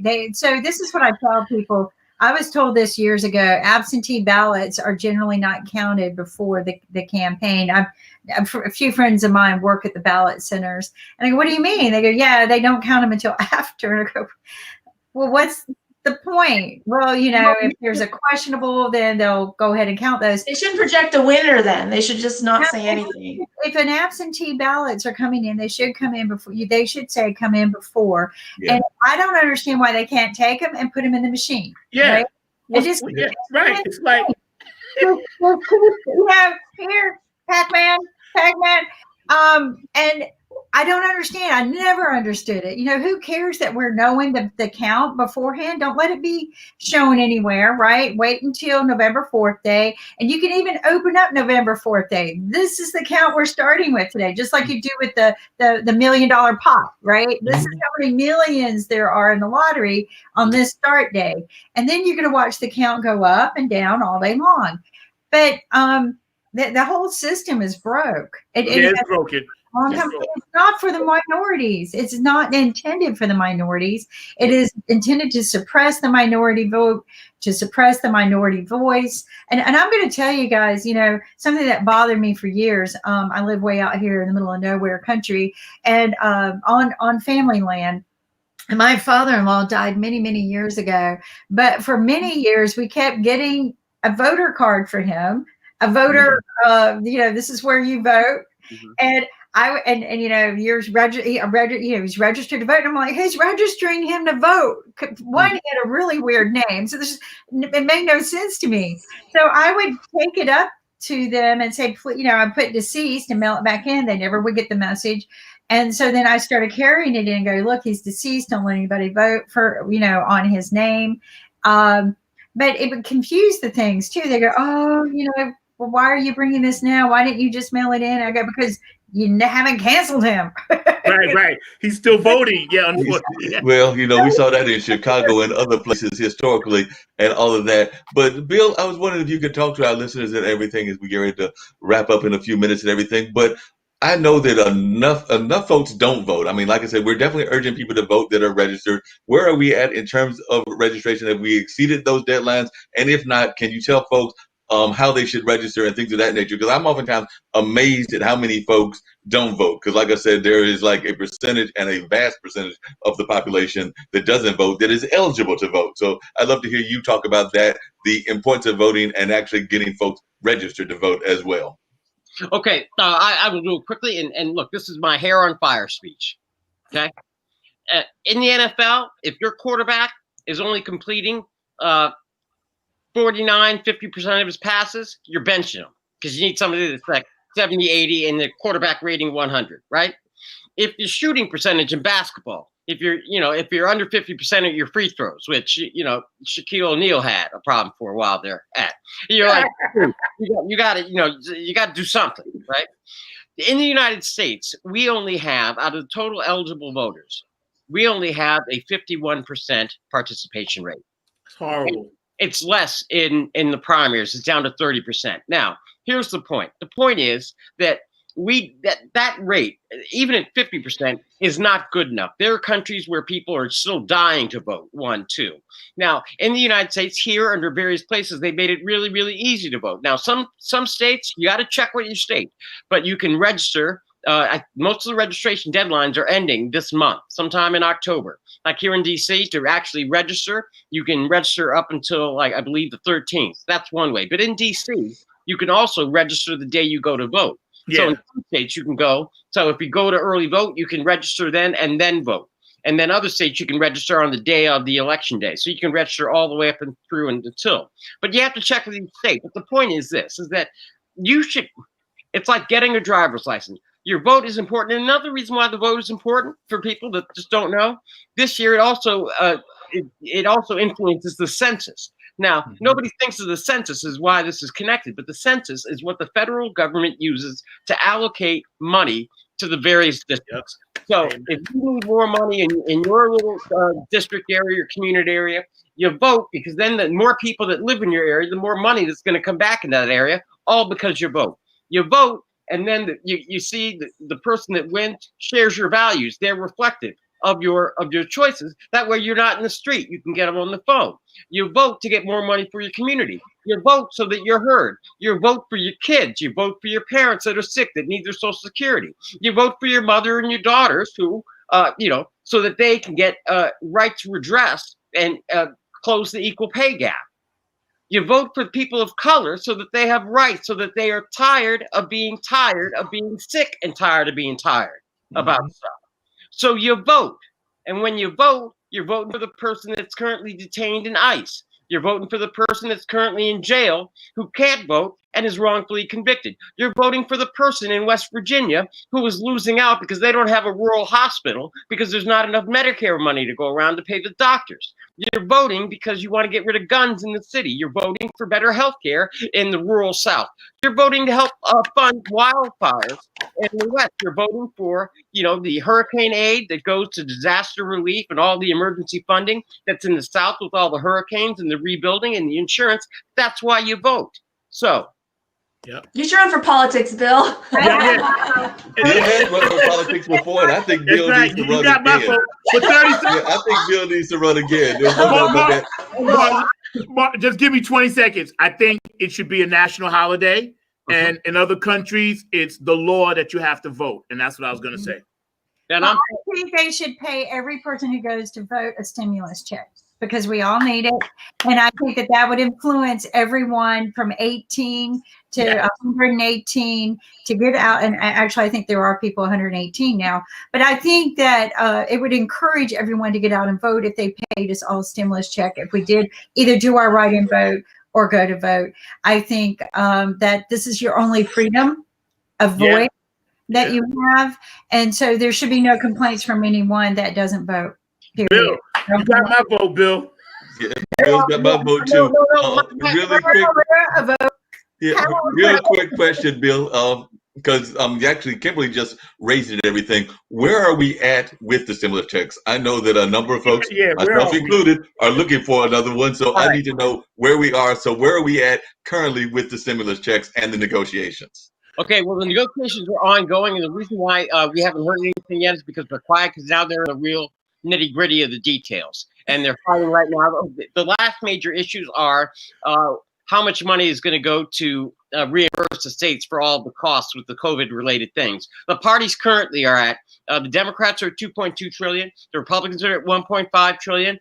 We're at a difference of $700 billion, but in the meantime, the president got sick. He's in the hospital, and Friday in the Sunday in the Washington Post, he was putting pressure on his team to reach a deal, not only on COVID, so he can have something to say to the American people that will include stimulus checks. So it's ongoing, and there is a ray of hope, but they're serious. That's why they're quiet, and they're down to $700 billion. And Nancy Pelosi is optimistic that she's going to get the deal. Steven Mnuchin, Secretary of the Treasury, is being dragged. You know how, like in the old days, when your mother grabbed you by the scruff of your neck, or dragged you kicking and screaming? That's what's going on with Mnuchin right now. Go ahead, Kimberly. I'm sorry. Oh, just a question. You said the president's in the hospital? Yes, the president's in the hospital. Is Mike Pence running the country right now? No, Mike Pence is not running the country. Trump has not handed over power pursuant to the 25th Amendment yet. But who knows? I thought that once he becomes incapacitated, he has to do that. There are only two ways that you can do that under the 25th Amendment. Either Trump himself writes a letter temporarily handing power over to Pence, and Pence says okay, or Pence says, hey, listen, the guy's incapacitated, and he's got to go get a majority of the cabinet. Oh, that will never happen. And they are never going to do that because the half of them are acting, and so they don't even have the position. Pansy, he won't do that. He's a pansy. So. No, he won't.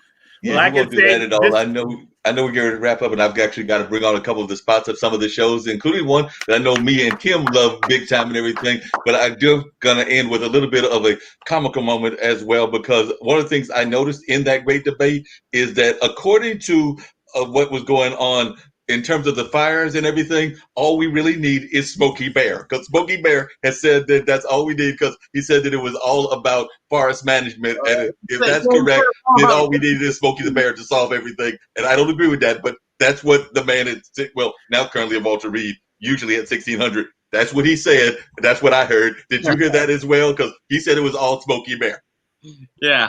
I'm for it. I'm for anything that's going to bring us a smile on our face when we are faced with adversity, and that we can make the change. Yeah, definitely agree with you on that and everything. Definitely, I thought this was a great discussion. Glad to have. Fire! It was on fire.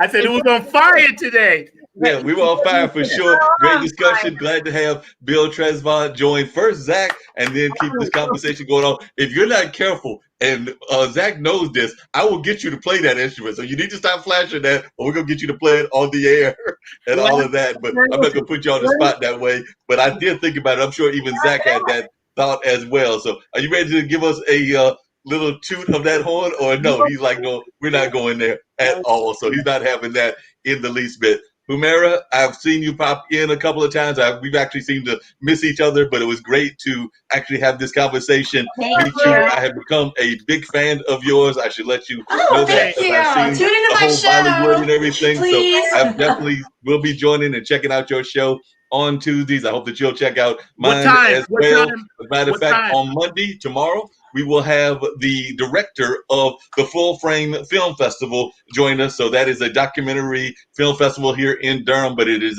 internationally known. And so Deidre Hodge, who runs that festival, will be joining us to talk about how they're doing, what they're doing with the plans for that. I know last year they did it in that virtual space because of COVID. So we're going to find out what the plans are for 2021 and beyond, and how they're supporting documentary filmmakers. And then I've got some musicians joining us on the afternoon show, and I'm still creating the online dinner party on Wednesday. So we've got all kinds of great guests and all of that. But then later on this afternoon, we're going to have a very great show that I know me and Kim love. And then we've got the show before that at 3 o'clock. We've got Alexandria May coming on to talk music and what's going on in her life, and they're in South Africa. So she'll be talking about that, and I'm sure she'll also bringing on guests from Nashville and a number of other places, because she is definitely connected to the music community globally and all of that. And then in the afternoon, no, I'll be sitting there chit-chatting away with our other Zack here on the platform, and we'll be talking about Talking Upstream. So they'll be creating that show and having some great conversations as they create these new TV shows, comedies, and a bunch of other things that they do. You get to see them create it right there on the air, and it is just amazing what they do. So like I said, we've got some great shows here on a regular basis. As we get ready to get out of here, I'm going to put on one that also is later on this evening. That is the one that Bill is involved with, which is American Politics. Exactly when my show is going to air, right? I just wanted to let people know Humera's show is at 1 o'clock, right? PM. 1 o'clock on Tuesdays, Eastern Standard Time. Right, yeah, we need to know 1 that. o'clock Yeah. on Tuesday. My first episode airs this Tuesday, October 6th. So please tune in, 1 o'clock Eastern Standard Time. And I'll be posting that as well on my page for you too. That's why I wanted to know. Thank you. I got you. You will definitely get the word out on our platforms and everything. Speaking of first-time shows, I believe that earlier last Friday, we had the first episode of Shoe Crazy, and that was a great show. I know I enjoyed watching it. Also, Kimberly enjoyed watching it. So when her ladies did a great job of sharing their knowledge and passion of wine and food and all of that. And is it tomorrow that we've got Wynn Charles talking about what she's got going on? So I think Wynn's first show is tomorrow. Am I correct in thinking that, Kim? 9 a.m. Win with Win. Bill probably can give her a better pitch about her. She's a fabulous woman. She set her goals. She got 60,000 downloads and is kicking strong, going for what? 400 a week, 400 downloads a day, and she's a real inspiration. Talks to a wide variety of people, and is very inspirational, overcoming struggles and doing what she wants. She's an up and coming journalist, former teacher, and really smart and funny. And so, but don't underrate her. Win with Win, and the most powerful voice for disabled people. I love it when she gets on her soapbox about how people need to be reacting towards disabilities. And so just watch her. She's inspiring for women, inspiring for disabled people, inspiring for Black Lives Matter, inspiring for the minority voice. She's just, I think we will all win if we watch her. So, and Bill, American Politics tonight, I don't even know who it is this time. So I'm going to just beam in and watch. Because I can watch it on my big screen. I've figured out how to get YouTube to work on my big screen. So I watch, the whole house, we get together and we watch on the big screen American Politics. And it's cool. I'm like, that's IBM TV on my big screen. IBM TV. Right? That's a great thing. You want to give us a clue, Bill, as to who you got before I put on the spot about American Politics and also Talking Upstream, because y'all know it's one of my favorites, or I think it should just be a mystery. We'll let folks watch it. They can catch it then, unless you want to give them a clue. Nope. I'm sending out love. All right. Sounds good. It's time to wrap.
Hey, fellas. Hold on one second.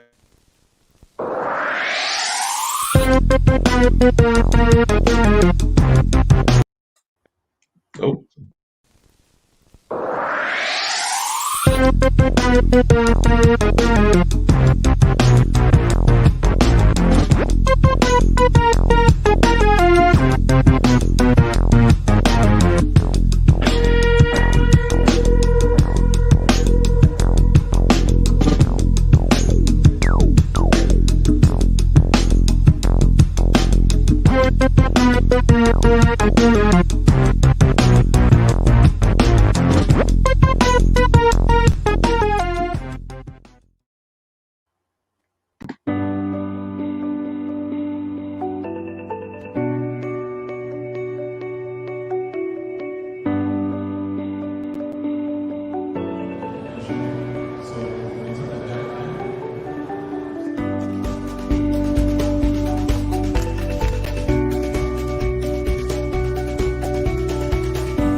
Thanks, Bill.